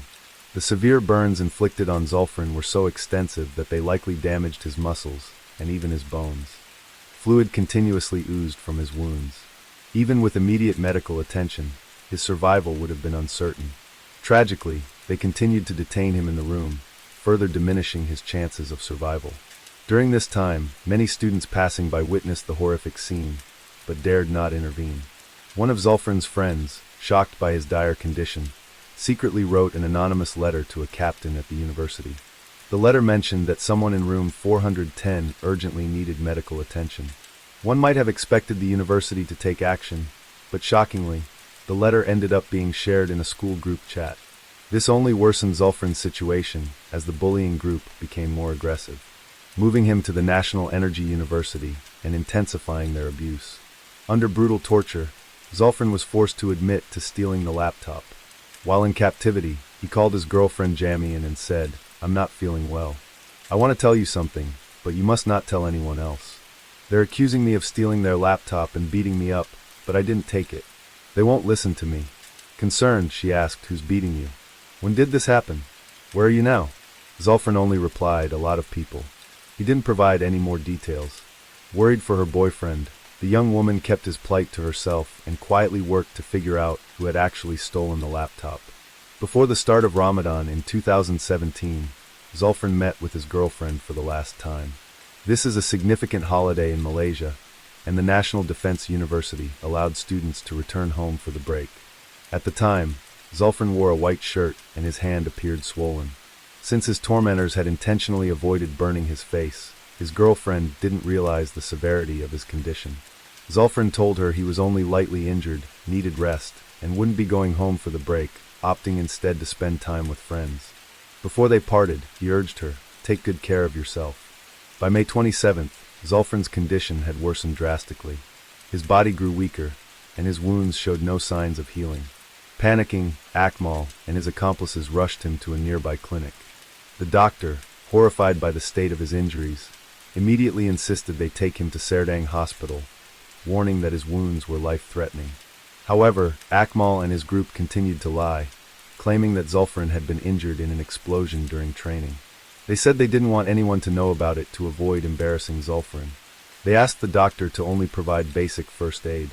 After dressing his wounds, the doctor asked if they needed an ambulance, but the group replied, "We have a car." The doctor then inquired if Zulfrin's family was aware of his condition. Under threats, Zulfrin was forced to say, "Please don't call my family. My mother is in poor health, and I don't want her to worry." At that point, Zulfrin was still conscious and able to undress himself for the doctor's examination. In the end, the doctor issued a referral for hospital treatment and allowed them to leave with Zulfrin. Just 4 days later, on May 31st, they secretly brought Zulfrin back to the clinic. By this time, his condition had deteriorated significantly. He was dehydrated, barely breathing, and unable to undress himself. During the examination, he vomited multiple times. The doctor asked, "Why didn't you take him to Serdang Hospital?" Weakly, Zulfrin responded, "Please just help bandage my wounds. I can't even walk right now. Bandage me, and I'll go to the hospital afterward." The doctor checked Zulfrin's blood pressure, blood levels, and heart, but found nothing immediately critical. Once again, the doctor allowed them to take Zulfrin away. The next evening, Sophie, one of the group tasked with taking care of Zulfrin, was preparing to buy electrolyte water when Zulfrin vomited again. As Sophie cleaned up the mess, he heard Zulfrin whisper, "I miss my parents. I want to apologize to them." Sophie replied, "If you want, you can call them." Unexpectedly, Zulfrin said, "I don't want to bother them. I don't want them to worry about me." Recalling that he had visited Zulfrin's home and met his family before, Sophie tried to comfort him. "No matter what happens, I'll always be here for you." At this point, one might think Sophie was a kind person, but that wasn't the case. He was one of the main perpetrators of the brutal torture. Some of the burns on Zulfrin's body were inflicted by Sophie himself. Moments later, Sophie noticed that Zulfrin's body had become eerily still, with no signs of movement. Panicked, he called out to him, but there was no response. Sophie immediately called for an ambulance. At 9:30 p.m. on June 1st, 2017, Serdang Hospital pronounced Zulfrin dead after doctors' efforts to save him failed. The incident shocked the nation of Malaysia. Initial reports indicated that 20 to 30 students were involved in Zulfrin's abuse. Following investigations, by June 14th, police formally charged 19 students from the National Defense University of Malaysia, all aged 21. 6 of them faced murder charges. During the trial, the 19 defendants were required to represent themselves. The court summoned 20 witnesses, including Zulfran's girlfriend, the student who wrote the anonymous letter, and Asraf's father, the so-called witch doctor. On the stand, he recounted how he had seen that Zulfran was the thief. He also claimed that he had specifically told Akmal and the others not to use violence, clearly trying to absolve himself of any responsibility. Throughout his testimony, mocking laughter and sarcastic remarks erupted from the audience, with people shouting, "What a masterful witch doctor you are. Truly amazing." All 19 defendants denied the charges, claiming that they had only intended to teach Zulfran a lesson and had no intention of killing him. They argued that after being burned with the iron, Zulfran didn't show any scars, which they believed meant their actions were not severe. Sophie even turned to apologize to Zulfran's parents, saying, "I still remember the first time I met Zulfran in 2014. We were such good friends back then." Sophie further claimed that when he used the iron, he didn't press it onto Zulfran's body, but only lightly brushed it as if pretending. He also testified that he had been the one taking care of Zulfran, staying by his side until the very last moments of his life. Remarkably, the defendants' arguments had an impact. Among the 19 defendants, 1 was acquitted. 12 were convicted of causing intentional injury and sentenced to 3 years in prison, and the 6 main defendants were convicted of manslaughter and received an 18-year prison sentence. The judge ruled that while the prosecution had proven the defendants intentionally used the iron to inflict severe injuries on Zulfran, they had not demonstrated intent to kill. Although the burns directly caused the victim's death, the defendants' actions did not meet the criteria for premeditated murder. The verdict faced fierce backlash from both the victim's family and the public. Mrs. Osmond, Zulfran's mother, stated that she had developed severe cataracts from crying excessively and could no longer bear to let her children out of her sight, even for school. The family, already financially struggling, found their lives even harder after the death of their eldest son. Public outrage grew further when the main defendants celebrated the 18-year sentence as if it were a victory, laughing and congratulating each other in the courtroom. Many speculated that avoiding the death penalty would open the door for their families to lobby for sentence reductions, possibly allowing them to serve far less than 18 years. Moreover, only one family of the perpetrators apologized to Zulfran's family. The rest showed no remorse, leading many to believe that the lenient sentence would fail to hold the defendants accountable or reform them. Determined to seek justice, Zulfran's parents filed an appeal. On May 14, 2024, the appellate court reopened the case. The prosecution sought murder convictions for the 6 main defendants, requesting the death penalty, and proposed increasing the sentences of the other 12 defendants from 3 years to a maximum of 7 years to set a strong deterrent. Prosecutors argued that witnesses were too afraid to help Zulfran due to the pervasive culture of bullying at the National Defense University of Malaysia. Meanwhile, the defense argued that the 18-year sentence was already too harsh. They claimed that using the iron on Zulfran did not constitute an intentional act of murder, as the defendants did not intend to kill him and even brought him to a clinic for treatment. They requested a sentence reduction to 12 years. One lawyer even blamed the victim, arguing that Zulfran had several opportunities to seek treatment, but did not insist on being taken to a larger hospital, nor did he call his family or the police. The lawyer contended that Zulfran's death could not be entirely blamed on the defendants. This argument faced strong opposition from both the prosecution and the judge. Prosecutors countered that the only reason the defendants brought Zulfar into a clinic was to avoid exposing their crimes and facing legal consequences. If they truly wanted to save him, why didn't they follow the doctor's advice and take him to Serdang Hospital? After 2 months of deliberation, on July 23, 2024, the appellate court overturned the 18-year sentences for the 6 main defendants and imposed the death penalty instead. Additionally, the sentences for the other 12 defendants were increased from 3 years to 4 years. Judge Hadaraya explained that the previous judge had focused on determining the fatal injuries on Zulfran's body to decide whether the defendants had intended to kill him. However, the crux of the case was whether the defendants had the intent to commit murder. For example, if someone punches and kicks another person and accidentally hits a vulnerable spot, causing death, that might be manslaughter. But if someone deliberately shoots another person, regardless of whether the shot hits a vital organ, it would be considered murder. The key factors in this case were the use of a deadly weapon and the intent to kill. In this case, the iron was a deadly weapon and was used as an instrument of torture. The defendants had acted in an organized manner, planning to detain and torture Zulfirin over an extended period while deliberately avoiding taking him to a major hospital for treatment. This demonstrated a clear intent to kill, making their actions even more heinous than an ordinary murder. Notably, Asaraf, who proposed using the iron to torture Zulfirin, was particularly cunning. He avoided directly assaulting Zulfirin himself, instead inciting the other 5 to carry out the abuse. Perhaps he thought this would shield him from accountability, but the court did not let him escape justice. He was convicted of murder and sentenced to death alongside the other 5 defendants. Upon hearing the death sentence, Zulfirin's parents fell to their knees, thanking the judge. However, in reality, the defendants still had the opportunity to appeal or seek clemency. The Malaysian Human Rights Commission issued a statement expressing deep condolences to Zulfirin's family, but strongly opposing the death penalty. They argued that capital punishment does not guarantee absolute justice, denies offenders the opportunity for rehabilitation, and is inherently inhumane. Amnesty International, another human rights organization, also condemned the death sentence, stating, "No crime deserves the punishment of death." The death penalty only perpetuates pain and does not stop the cycle of violence. Others pointed to systemic issues within the university, blaming the administration's lack of oversight and failure. Address rampant bullying. Due to the unique nature of the National Defense University of Malaysia, the institution was not held accountable, and it remains unclear whether the death sentence has led to any improvements in preventing bullying and violence at the school. Families of the 6 defendants approached Zulfirin's parents to apologize and seek forgiveness. However, Zulfirin's parents firmly rejected their apologies, stating that it was too late as they had never received any expression of remorse before the death sentences were handed down. Despite widespread opposition to the death penalty, it remains uncertain whether the sentences will be overturned. Only time will tell if the 6 defendants will ultimately face execution.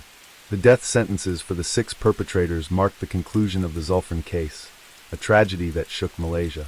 Many felt a sense of relief that justice had been served and that the guilty were held accountable. Yet, mixed opinions lingered. Some lamented, "What's the point of the death penalty? Zulfirin can't be brought back." They argued that instead of imposing death, the defendants should have been given a chance to rehabilitate and atone for their actions. Does the death penalty truly serve as a deterrent for such brutal crimes? The debate continues. Discussions reignited over the responsibility of the school. How could a strict military school allow something like this to happen? This is nothing but poor management. Others shook their heads and said, "It's easy to blame the school, but isn't it also the family's fault for how they raised those kids?" People sympathized with Zulfirin's family, grieving the loss of their obedient and loving son. However, some made harsh remarks. If he was being bullied before, why didn't his family pay more attention? Why let it come to this? Such words cut deep into the already broken hearts of Zulfirin's parents. This case remains a scar that has yet to heal in Malaysian society. It serves as a wake-up call for every family, the education system, and the moral values that seem to be eroding. Perhaps more effort is needed to create a safer and kinder environment where there is no room for violence or indifference. Story 4. On the morning of July 12, 2008, the Giping Police Department received a call from a man reporting a traffic accident at an intersection in Mugatown, where a man was lying unconscious on the road. When the traffic police arrived at the scene, they found a group of bystanders surrounding the victim from a distance, everyone looking concerned, but no one daring to approach. The locals were wary of getting involved in accidents, fearing potential trouble. So while they wanted to help, they kept a safe distance, waiting for the authorities to arrive. During the initial examination, a police officer discovered that the victim had stopped breathing. Strangely, upon closer inspection of the body, they found no serious injuries. The helmet was still intact on the victim's head, and there was no blood at the scene. The victim's motorcycle only had minor scratches, and there were no signs of a major collision on the road. From these clues, the traffic police concluded that this wasn't an accident involving another vehicle, but rather seemed like the victim had simply fallen off his bike. However, a big question arose in the investigators' minds. How could a minor fall take someone's life? Upon further examination, the investigators noticed unusual signs on the victim's body. His face was unnaturally pale, and white foam had appeared in his mouth.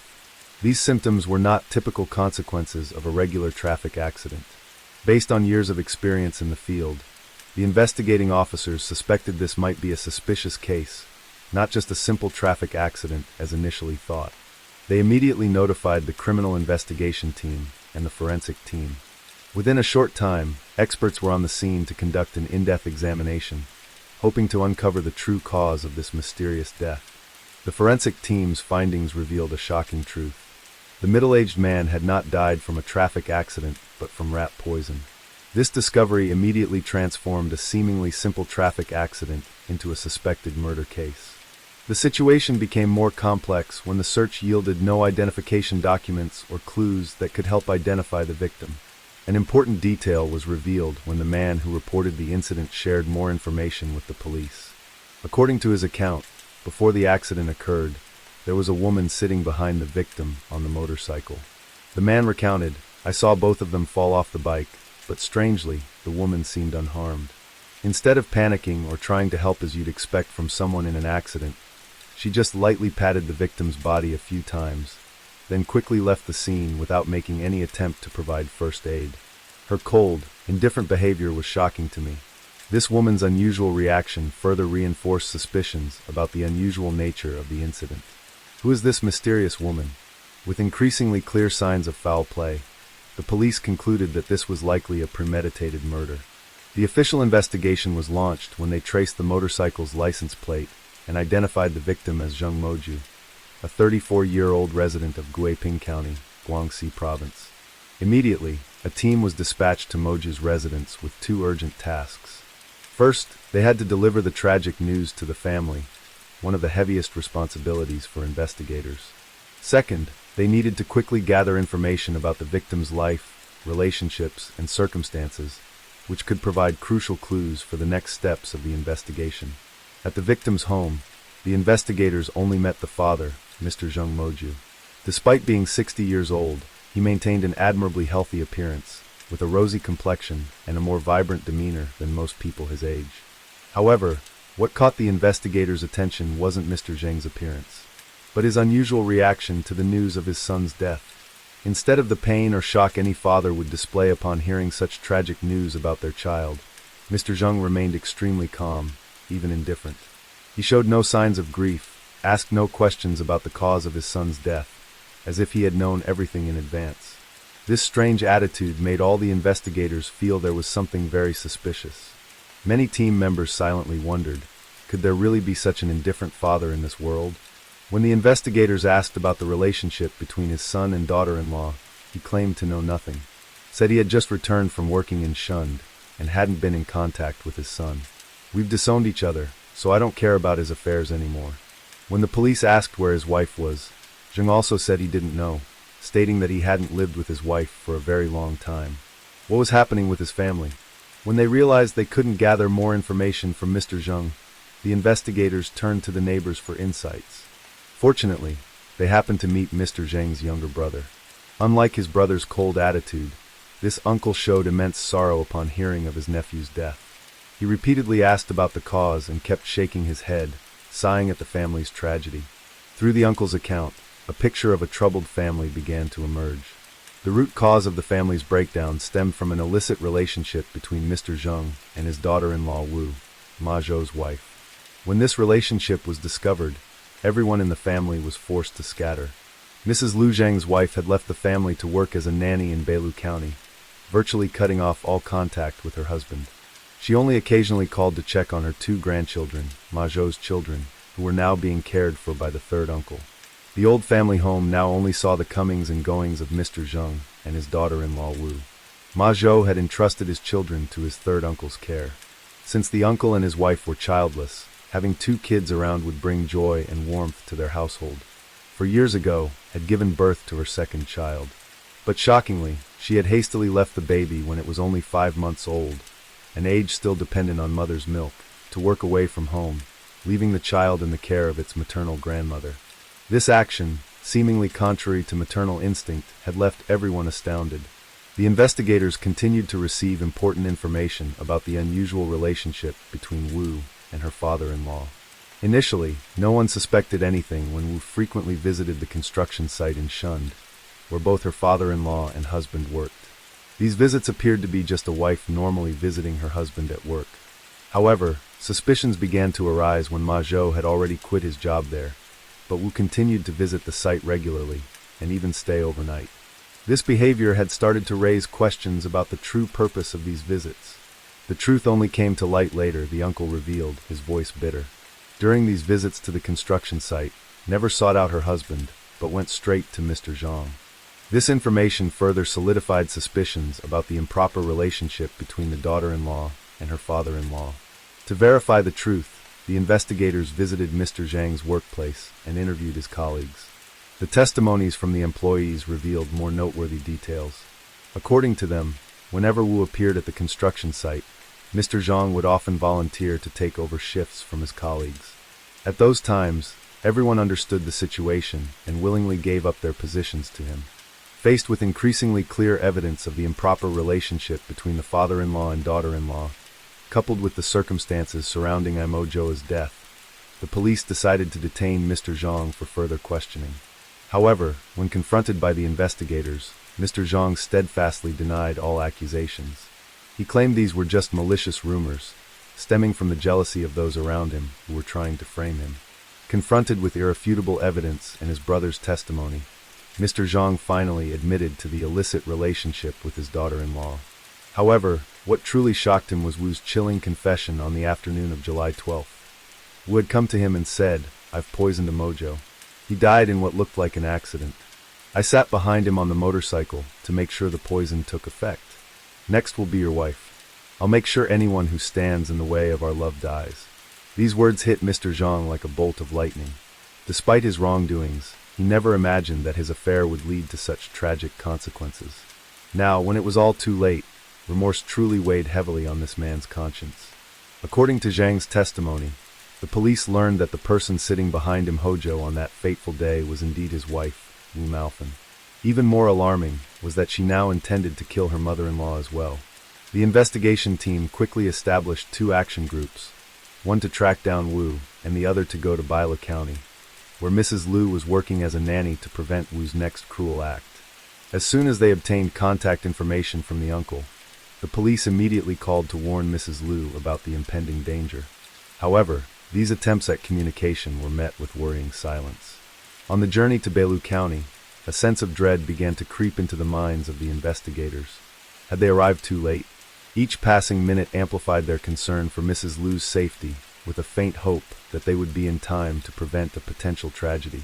When the investigation team arrived, they were greeted by the homeowner, but the news they received only intensified their concerns. According to the homeowner, Mrs. Liu had left 2 days ago for unclear reasons hadn't been seen since. All attempts by the homeowner to contact her had been futile. Notably, Mrs. Liu's personal belongings were still in the house and her wages for the past 2 months remained uncollected. This information led the investigators to fear the worst, that Mrs. Liu might have met with foul play. Wu's actions now appeared before them in all their cruelty. From killing her husband to targeting her mother-in-law, all because of an illicit relationship with her father-in-law. The case shocked even the most seasoned detectives. They couldn't fathom how a woman could act so ruthlessly, disregarding even her maternal instincts towards her 2 young children. This case wasn't just a challenge in terms of investigation, but also a shock to moral and ethical sensibilities. Given the situation, the investigation team knew they had to expand their search area while intensifying efforts to apprehend Wu. They needed to act quickly and decisively, not only to uncover the truth about Mrs. Liu's fate, but also to prevent any further atrocities Wu might commit. As the situation grew increasingly tense, the investigation team swiftly deployed their search strategy for Wu. They were divided into several small groups, each equipped with Wu's photo provided by relatives. Simultaneously, 3 officers were sent to Wu's parents' home, thinking she might return there. However, the next development in the case caught everyone off guard. While the search teams were actively working, unexpectedly made contact with the police herself. During the call, she not only confessed to all her crimes, but also revealed her current location, Sima Town in Chonglin County. Seizing this opportunity, the police immediately dispatched forces to the specified location and successfully apprehended Wu. During the interrogation, Wu's testimony revealed horrifying details about the case. She claimed that the entire plot to kill her husband and mother-in-law was planned by her alone and had nothing to do with her father-in-law. According to her statement, she had poisoned Mrs. Liu in a rented room about half a mile from where the older woman worked. As soon as they received this information, the police quickly went to the specified location. There, they discovered Mrs. Liu's body lying on a small bed. Preliminary examination results showed that the cause of death was rat poisoning consistent with Wu's confession. When asked about her motives for the crimes, initially remained silent. However, after much persuasion and counseling from the investigators, Wu finally exploded with emotion. She shouted angrily, a statement revealing her deep-seated resentment towards the victims. After this outburst, Wu seemed ready to share her story. She began to recount the events that led to her brutal actions. This provided a valuable opportunity for investigators to better understand the motives and circumstances that led to these crimes. Wu Maofan was born in 1982 in a poor mountain village in the Guangxi Ethnic Autonomous Region. Her family had 3 children, with Wu being the eldest, followed by 2 younger brothers. The family's difficult economic circumstances forced her parents to work all day, leading to a lack of attention to their children, especially Wu. Worse still, the family's preference for sons over daughters further exacerbated this situation.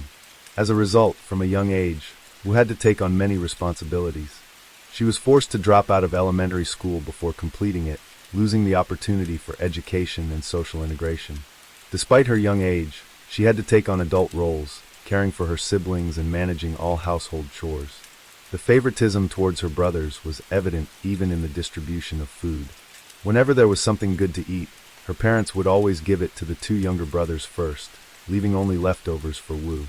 These experiences likely left deep psychological scars on Wu, creating feelings of neglect and being unloved.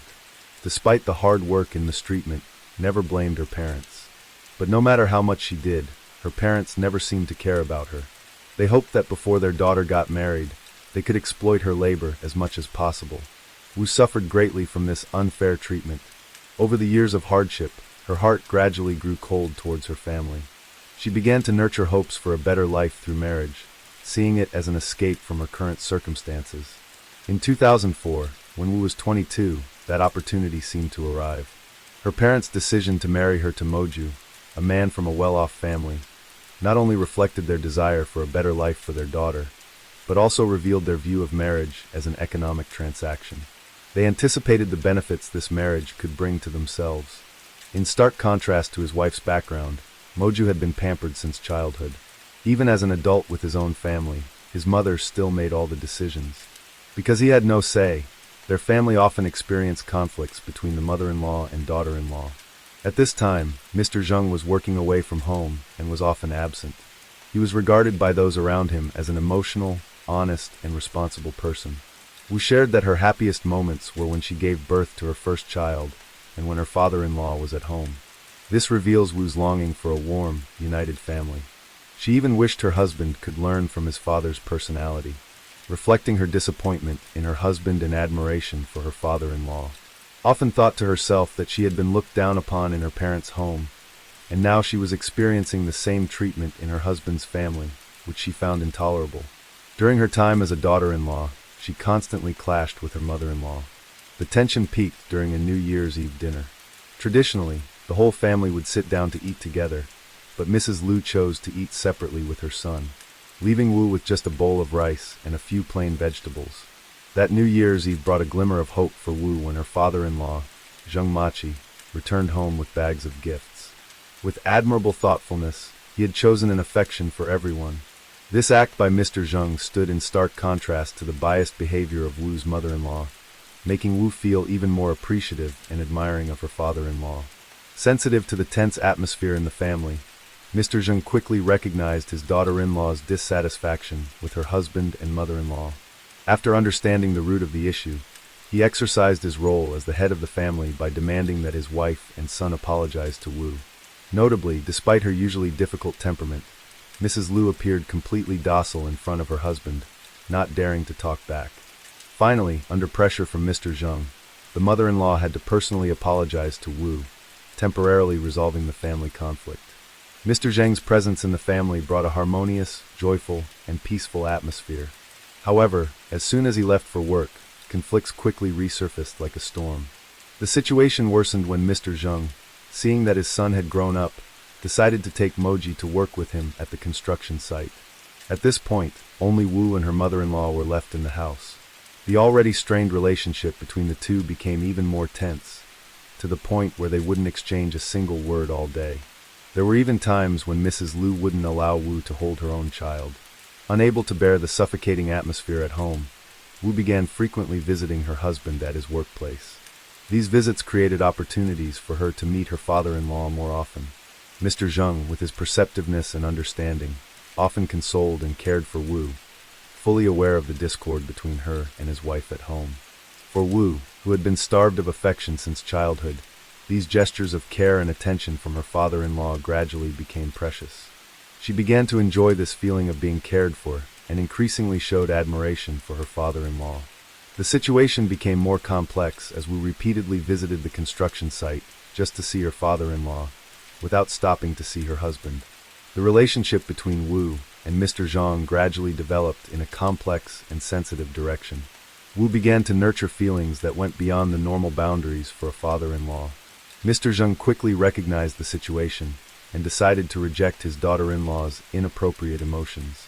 To reduce opportunities for encounters and prevent the situation from worsening, Zheng decided to have his son quit his job and return home. He hoped that Mojo's presence would help ease the tension between Wu and her mother-in-law, while also creating distance between himself and his daughter-in-law. However, Wu persisted in finding ways to meet her father-in-law at the construction site, despite her husband no longer working there. Faced with this awkward situation, Zheng Moshi chose to request night shifts and take his daughter-in-law out to talk, aiming to avoid unsavory rumors. This decision, though born from good intentions, inadvertently created opportunities for this unhealthy relationship to develop. The year 2008 marked a tragic turning point in the story. Zheng, then nearly 60 years old and approaching retirement, unfortunately fell from a 10-foot-high scaffold while working. Due to his advanced age, his body suffered severe injuries from the fall. At the hospital, doctors determined that Mr. Zheng's injuries were quite serious, requiring hospitalization and care from a family member. At this point, Zheng called his wife to come and care for him in the hospital, but Mrs. Liu was prone to motion sickness and didn't dare to travel far. Wu, knowing her mother-in-law couldn't go, offered to care for her father-in-law. Mrs. Liu was quite pleased with this arrangement.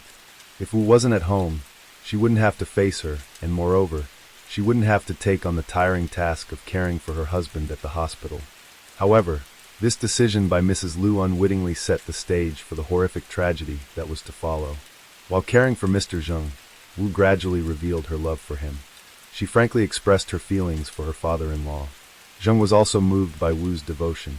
In the hospital, they were very discreet and secretive in their affections, to the point that no one around them noticed. After a week, Mr. Zheng's wounds had healed. Realizing he could no longer do heavy work, he quit his job at the construction site and returned home to rest, planning to look for lighter work when he recovered. From then on, Zheng and Wu met more frequently at home.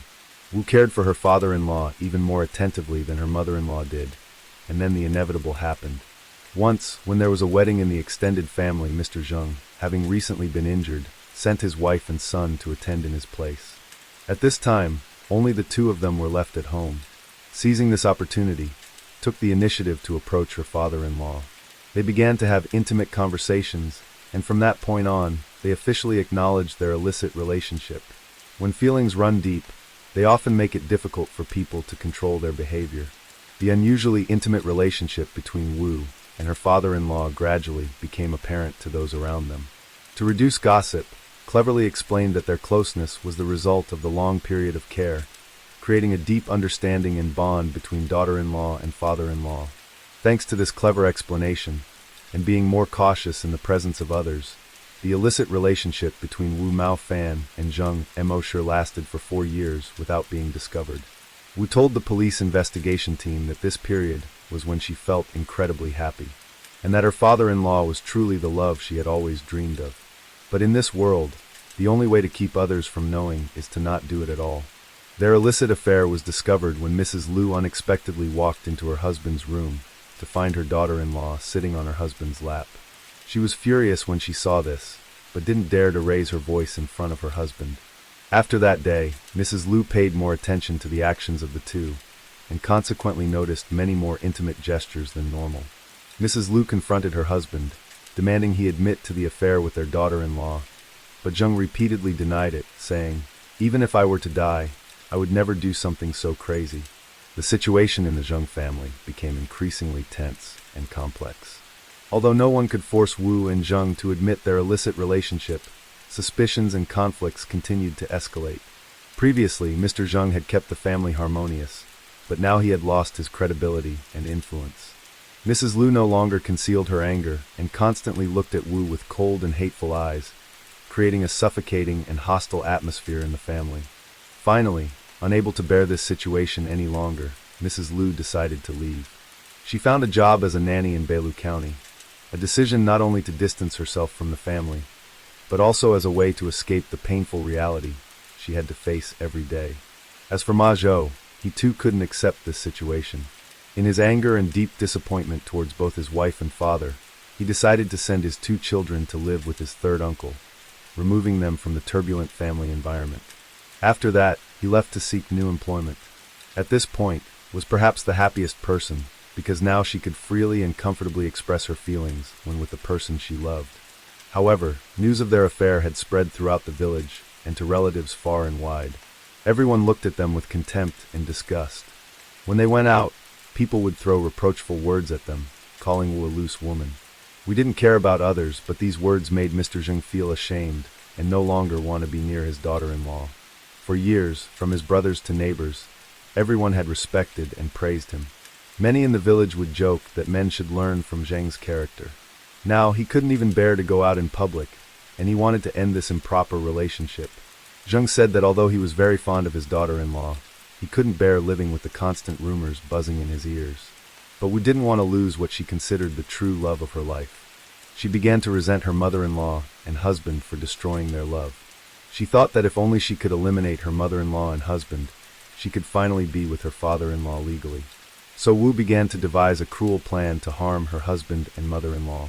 She bought rat poison, and her first target was her useless husband. She went to where he worked, pretending to cry, and saying she had realized her mistakes and begged for his forgiveness. Being a man who always listened to his mother, weak-willed and gullible, Moja believed it was the truth. When he wasn't paying attention, Wu secretly put rat poison in his water cup and handed it to him. Thinking it was a kind gesture from his wife, Moja drank the water. Wu continued to cover up her crime by creating a story about her father-in-law being seriously ill. She cleverly exploited Moja's family sentiment and filial piety to execute the final part of her evil plan. Believing this, Moji took his motorcycle to drive his wife to visit his father. After all, despite their anger, they were still family. When they reached an intersection, the rat poison began to take effect. Moji started feeling dizzy, lost control of the motorcycle, fell onto the road, and passed away. After seeing that her husband had died, Wu left immediately. Her next target was her mother-in-law. She even informed Mr. Jiang that she had killed his son. So he knew about this before the police came to inform him. Therefore, he pretended not to know anything to conceal the truth. After arriving in Beilu County, where her mother-in-law was working, arranged to meet her at a newly rented room. With sweet talk, she persuaded her mother-in-law to come out. Using a similar tactic, Wu put rat poison in some herbal tea and convinced her to drink it. After drinking the poisoned herbal tea, Mrs. Liu also died. After killing her mother-in-law and husband, Wu returned to meet Jiang, only to find out that he had been arrested by the police. Fearing that her lover might be implicated, Wu called the police to turn herself in and take full responsibility for her actions. Finally, after the trial, Wu Maofan was sentenced to death for her heinous crimes. As for Jiang Moshi, although he didn't participate in harming his wife and son, he remained silent about what he knew, pretended not to know Wu's whereabouts, and didn't report that she had killed Jiang Maozhou. As a result, Jiang Moshi was sentenced to 2 years in prison. The collapse of the Jiang family became a painful lesson about the consequences of breaking ethical values and boundaries within a family. Story 5. We will investigate a horrific murder case that resulted in the death of an entire family on the Hong Kong peninsula. The year 1989 was a tumultuous one, particularly in June, marked by the Tiananmen Square incident. Starting June 4, 1989, major newspapers in Hong Kong covered the event on their front pages. However, this focus was disrupted on June 11th by a horrifying murder case, a family massacre that occurred in the early hours of the previous day. In the early morning of June 10, 1989, the 999 Emergency Center received a call from a man with the surname Yong. He reported that he had been unable to contact his niece, Yong Mei-ling, and her family for several days. Concerned, he visited their home to check on them. Upon arrival, he found the iron gate unlocked but received no response despite knocking repeatedly. Fearing something had happened, he called the police for assistance. After receiving the report, the police immediately dispatched officers to the location. Apartment 506 on the 5th floor of Building 26, Sherwan Bailu Road, which is now the site of the Luerju complex. Upon reaching the apartment, officers confirmed that the iron gate was unlocked and a key was inserted into the wooden door. Using the key, they opened the door to investigate. Inside, the apartment appeared neat and showed no signs of forced entry. At first glance, it did not look like a crime scene. However, as soon as they opened the door, the officers were almost certain something was wrong due to the overwhelming stench of decomposing bodies. Those familiar with the smell described it as unforgettable. The police began to search the apartment, which was approximately 300 square feet. The entire space could be seen at a glance. Their attention was first drawn to the sofa in the center of the living room, where a white bedsheet was draped over a raised object. When they lifted the sheet, the stench grew stronger. Underneath was the body of a man with multiple stab wounds, the most severe on his head. The man was holding a partially eaten sandwich in his hand. The officers continued searching the apartment, including the bedroom, bathroom, and kitchen. They discovered 3 more bodies, all with multiple stab wounds and covered in blood. A middle-aged woman in the kitchen, a teenage boy in the bedroom, and a schoolgirl still in her uniform in the bathroom. On the bathroom wall, a chilling message written in black ink read, "In Wong Tai Sin, Yang excels drugs and has ruined my entire family," signed with the name Fong. The 4 victims were brutally murdered and placed in different locations within the apartment. Alongside the ominous message, the case raised questions. Was the crime related to drugs or gang-related feuds? What connection did Mr. and the Yang mentioned in the message have to the case? After verifying details with the reporting individual, the police identified the 4 victims as Mr. Yang's niece and her family, the niece, her husband, and their 2 children. Here's what we know about them. The first victim found on the sofa was Zi Yuan Fong, 56 years old, the head of the household and a security guard. The apartment was government-provided housing from his company, and the family had lived there for over a decade. The second victim, found in the kitchen, was his wife, Yang Mei-ling, 42 years old. Approximately 6 months before the murder, had partnered with friends to open a traditional Chinese medicine shop in the Zhonghuang area.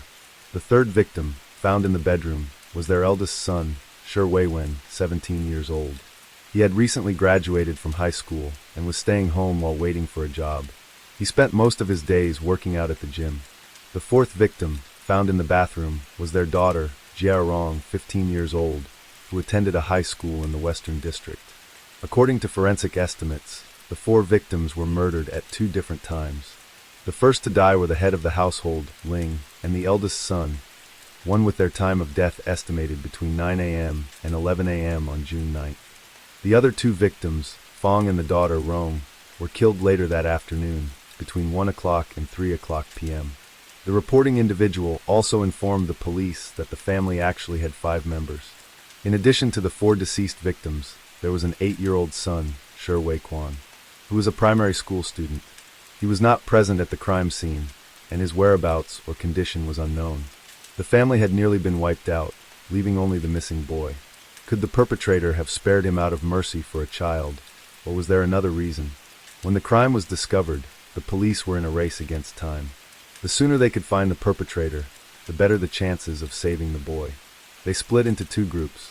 One group went to the boy's school to verify whether he had attended class the previous day, and where he might have gone afterward, while the other group questioned neighbors to learn about the family's background and distributed the boy's photo in the area. Ultimately, the clues pointed to one person, a middle-aged man named Kong Haitang. Neighbors of the victim's family described the household situation as complex. In addition to the 5 family members, there appeared to be another individual living with them, Tang. Tang was a man in his 50s with a stout build. Neighbors were unclear about his relationship with the family, but noted that he had been coming and going from the household like a family member for about 10 years. He seemed to act as a caretaker for the youngest son. Additionally, the daughter, Rong, referred to as her godfather, leading many neighbors to remain uncertain about his exact role within the family. However, neighbors also described Tang as hot-tempered and prone to cursing. Recently, they overheard arguments between Tang and the family. The conflict reportedly arose because the head of the household had recently rented an apartment in the Yichong building in Shitangsi without informing Tang, sparking a major dispute. A cleaning woman at the building where the murders occurred provided key information. On the morning of June 9th, around 9:50 a.m., she saw Tang leaving the apartment with 2 plastic bags. At 1 p.m., she saw Tang return to the building with Wei Quan. Later, Wei Quan was seen playing alone with other children in the 5th-floor hallway, with no adults accompanying him. Wei Quan's school confirmed that he had arrived on time, as usual on June 9th. However, at around 10 a.m., a family helper came to the school claiming that the boy's grandfather had fallen seriously ill and needed to be taken to the hospital. The helper, who regularly escorted Wei Quan to and from school, picked him up, raising no suspicion. In addition, the police showed Wei Quan's photo to people in the area around the crime scene. A nearby aquarium shop owner reported seeing a stout man and a boy resembling Wei Quan at the store around 3 p.m. on June 9th. Earlier that morning, around 10 a.m., the same man had left a black and white travel bag at the store for safekeeping before departing. The shop owner noted that the bag seemed heavy and emitted a metallic clinking sound when he accidentally kicked it. At 1 p.m., the man returned to the shop and added a hammer to the bag. By 3 p.m., he returned with the boy to retrieve the bag before leaving the area. Based on the collected information, Konghai Tang was highly suspected of being the perpetrator. His estimated timeline on June 9th is as follows. Before 9:50 a.m., Ling and the eldest son were killed between 9 a.m. and 10 a.m. At 9:50 a.m., Tang left the crime scene carrying the murder tools. 10 a.m., Tang dropped off a travel bag at the aquarium shop and then went to pick up Wei Quan from school. 10 a.m. to 1 p.m. It is unclear where Tang took Wei Quan during this time. 1 p.m. Tang returned to the apartment building, leaving Wei Quan to play in the hallway, and revisited the aquarium shop to add a hammer to the bag. Between 1 p.m. and 3 p.m., Fong and his daughter, Xie Yuang, were killed. 3 p.m. Tang returned to the aquarium shop to retrieve the bag and then disappeared with Wei Quan. At this stage, it was still uncertain whether Tang was solely responsible for the brutal massacre, whether he had accomplices, or what his motives were.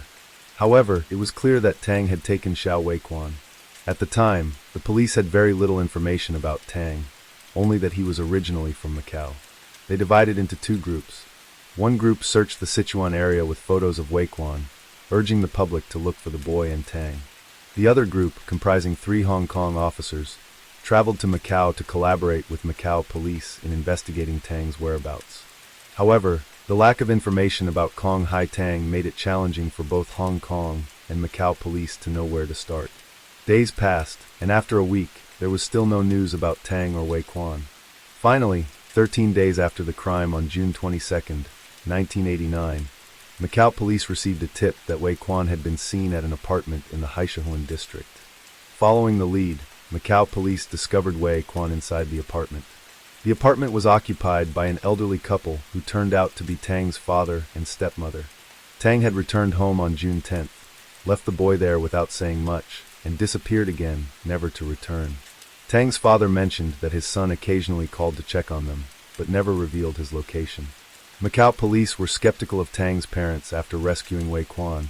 They secretly monitored the elderly couple, see if Tang would return. However, Tang did not reappear, or perhaps his parents concealed their interactions with him. While Tang was not captured, the police gained valuable information about his background through his parents. Tang was born in 1936 in mainland China, making him 53 years old at the time of the crime. He lost his mother at the age of 7, and his father remarried when Tang was 9. The family then moved to Macau. Tang's father opened a coal workshop, and after completing school, Tang helped at the workshop while also working outside jobs. In 1953, at the age of 17, Tang used his savings to move to Hong Kong to pursue a career working in the food and beverage industry. Why did someone with a background in the food industry, like Kong Hai Tang, become a household? More importantly, why did he spare Wei Quan after murdering the rest of the family? The next task was to find Tang, but he seemed to have vanished without a trace. Despite extensive efforts by both Hong Kong and Macau police, could not be located. Authorities began to suspect that Tang had fled back to mainland China. Weeks turned into months. 1, 2, 3 months passed with no sign of Tang. 3 months after the crime, on September 18th, Hong Kong police announced a reward of 50,000 Hong Kong dollars for anyone who could provide information about Tang. At the time, 50,000 Hong Kong dollars was a significant amount of money, underscoring how critical this case was to the police. Ironically, despite 3 months of no leads, the very next day after the reward announcement, on September 19th, the police received a tip. The informant claimed to have seen Tang at the Maya Cafe on Xiaohuan Road in Macau. Macau police immediately dispatched officers to the cafe, where they found a man resembling Tang having dinner. Upon questioning, the man admitted he was indeed Tang. The next day, on September 20th, Macau police handed the suspect over to Hong Kong authorities. Once brought back to Hong Kong, Kong Hai Tang was interrogated at the police station. Surprisingly, he did not deny committing the murders, claiming they were acts of impulse. He recounted his relationship with the victim's family, what transpired on the day of the crime, and why he spared Wei Quan. Tang explained that in 1953, at the age of 17, he moved from Macau to Hong Kong to work in the food and beverage industry. His connection with the victim's family began in the 1970s, after more than a decade of living in Hong Kong. At the restaurant where he worked, one of the regular customers was an older woman named Zhang. Despite her age, the two developed a close friendship over frequent conversations and eventually became good friends. A few years later, in 1977, Tang recalled that Zhang was hospitalized for surgery, but couldn't afford the medical expenses. He stepped in and paid the balance. This act deepened their bond, and Zhang introduced him to her daughter and 3-year-old granddaughter, even asking him to become the child's godfather. By this point, readers may have realized that the granddaughter was none other than Rome, the 15-year-old schoolgirl found in the bathroom, and Zhang's daughter was Ling, one of the other victims. Two families who had no prior connection were brought together by chance in what initially seemed like a positive relationship. However, no one could have foreseen that this bond would lead to tragedy 12 years later. Tang revealed that after meeting Ling, who was 30 at the time while he was 41, they became close and eventually fell in love. Before long, they decided to marry after a year of dating. They registered their marriage and held a wedding in Macau. Tang believed this was the beginning of a happy life together, but soon after their wedding, he discovered Ling had deceived him. During their courtship, Ling had claimed to be a single mother raising her daughter on her own. After they married, learned that Ling still had a family in Hong Kong, was never divorced, and even had an older son. Despite the betrayal, Tang chose to forgive her and accept the situation, continuing to stay with Ling. She suggested that he move into her family home under the guise of being a servant, so they could see each other every day. Blinded by his love for Ling, Tang agreed. He moved into the apartment where the crime took place, living with the 4 victims. Naturally, Ling's husband, Fong, was unaware of this arrangement. Tang recounted that after moving into the household, he worked outside while also playing the role of a servant at home. At this point, you might already find the story hard to, but the most shocking details were yet to come. By late 1980, Yang Mei Ling became pregnant, and the child was Tang's. To keep the truth from Fong, Tang moved out so that Ling could be closer to her husband. A few months later, in September 1981, an opportunity arose for Tang to return. Fong suffered a stroke and was hospitalized, and the baby had just been born. Tang naturally resumed his role as a servant in the household. Tang described the subsequent period as the happiest days of his life, living with his lover and biological son. By now, you may have guessed that Tang's son was Wei Quan, the sole survivor of the massacre. Tang said this bliss lasted only about 6 weeks, as Fong was discharged from the hospital. During Fong's hospitalization, regularly visited him, and their interactions were friendly and cheerful. After Xie Yuan Fong's discharge, Tang continued living as a servant and caring for his biological son, Wei Quan. When Wei Quan turned 2, Tang even quit his main job to become a full-time caregiver, dedicating himself to looking after Wei Quan who was about to start preschool. However, in 1984, when Wei Quan began preschool, something deeply shocking occurred to Tang.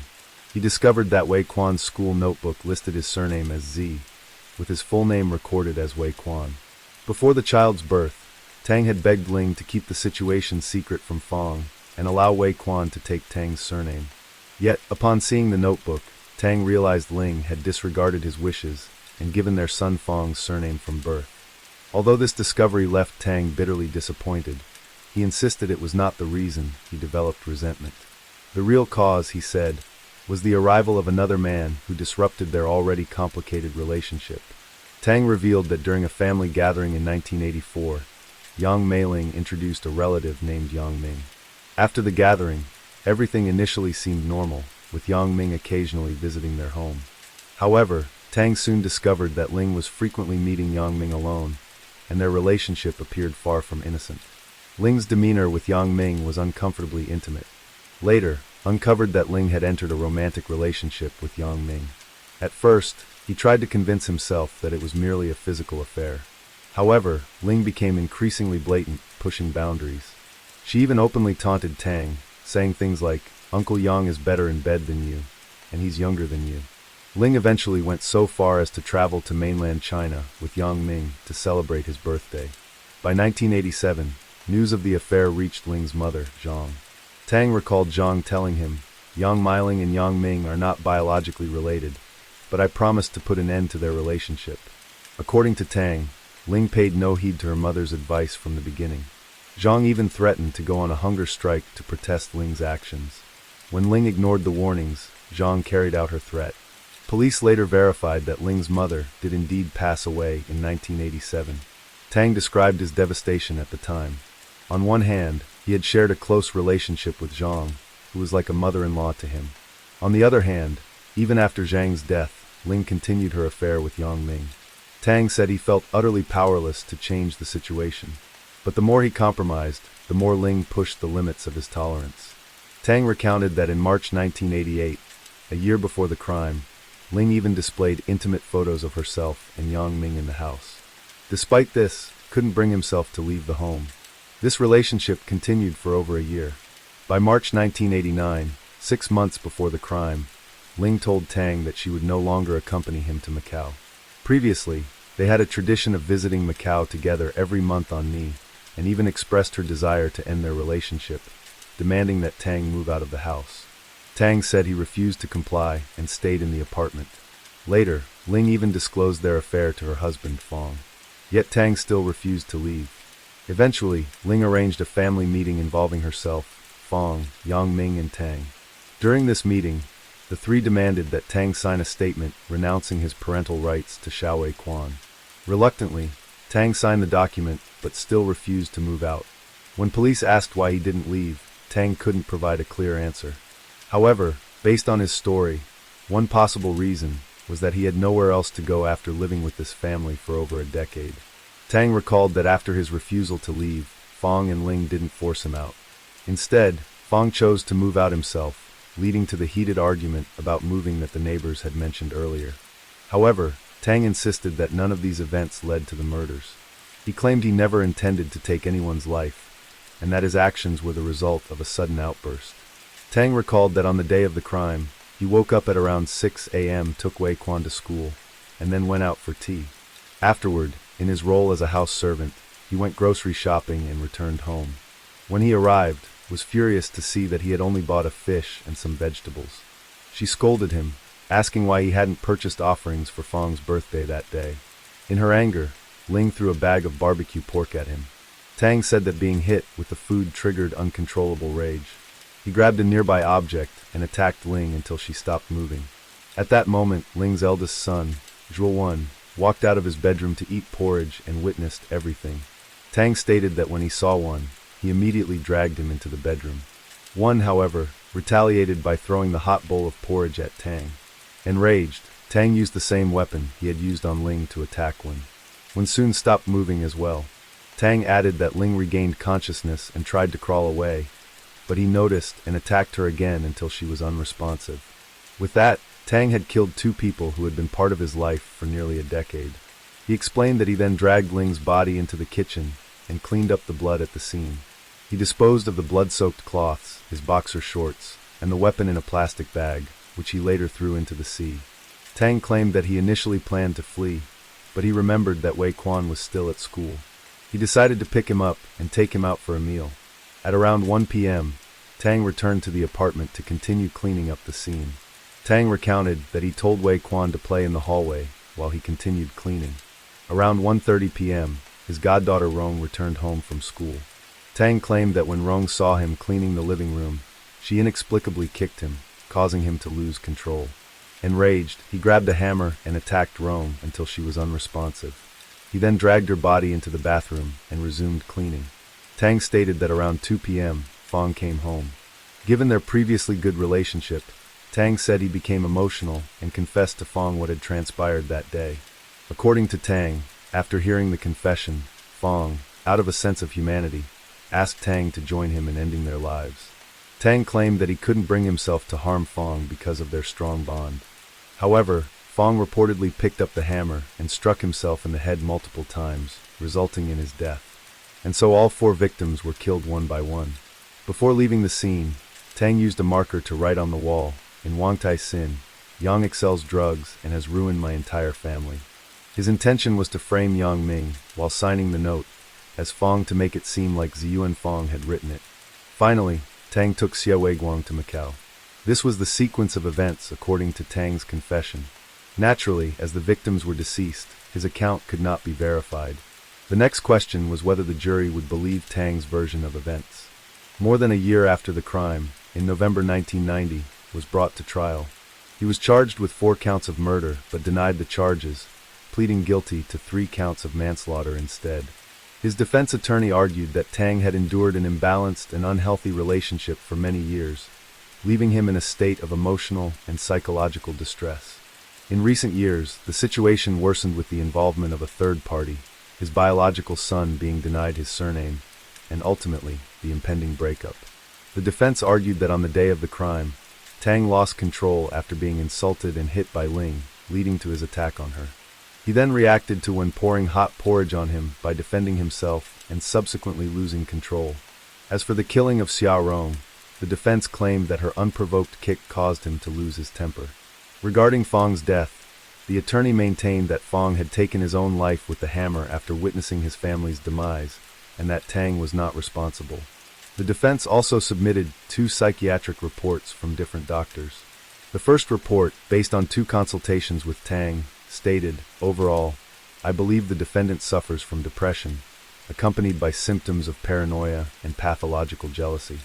Since Yang Ming entered the relationship, and after his mother-in-law's death, the defendant's mental state has become increasingly abnormal and unstable, leading to a loss of control and susceptibility to emotional outbursts. At the time of the crime, in addition to his depression, the defendant exhibited delusional behavior, indicating a severe mental disorder that significantly impaired his ability to take responsibility for his actions. This condition provides sufficient grounds for mitigating a murder charge and reducing the sentence. The second report from another psychiatrist who also examined Tang twice concluded, Tang suffers from pathological jealousy, which should be considered as grounds for mitigating his sentence. Regarding Tang's mental state, the prosecution called a psychiatrist as a witness. This doctor provided a contrasting opinion, stating that at the time of the crime, Tang's mental condition did not exhibit significant abnormalities and therefore could not serve as grounds for leniency. Additionally, the prosecution highlighted inconsistencies in Tang's testimony. According to his account, after killing Ling and Xiaowei when in the morning, he was provoked by Rong in the afternoon and killed her, followed by Fong returning home and discovering the situation. However, police investigations revealed that Fong returned home at 1:35 p.m., while Rong arrived at 2 p.m. Thus, it was impossible for Tang to have killed Xie Rong first, and for Fong to have subsequently discovered the scene and acted as described. Furthermore, the prosecution presented autopsy findings to refute Tang's claim that Fong had committed suicide with a hammer. The report revealed that Fong's hammer wounds were located on the back of his head, which would not be consistent with self-inflicted injuries, as such wounds would typically be on the front of the head in a suicide. Therefore, the prosecution asserted that Tang's account was entirely fabricated. After deliberation, the jury found Tang guilty of murder and sentenced him to death. Tang appealed the verdict, but after a review hearing, the court rejected his appeal. The case of this horrific massacre was officially closed. Whether Tang's mental state was truly unstable at the time of the crime is something only he would know. However, I believe Tang genuinely loved Ling deeply. Out of love, he sacrificed his pride as a man to live in her home as a servant. His love was so consuming that he tolerated seeing her share a bed with another man daily, even serving them both. His love led him to lose all sense of reason, devoting his entire life to Ling. But this obsessive love also became his downfall. After their breakup, he lost the anchor of his existence and did not know how to go on without Yang Miling.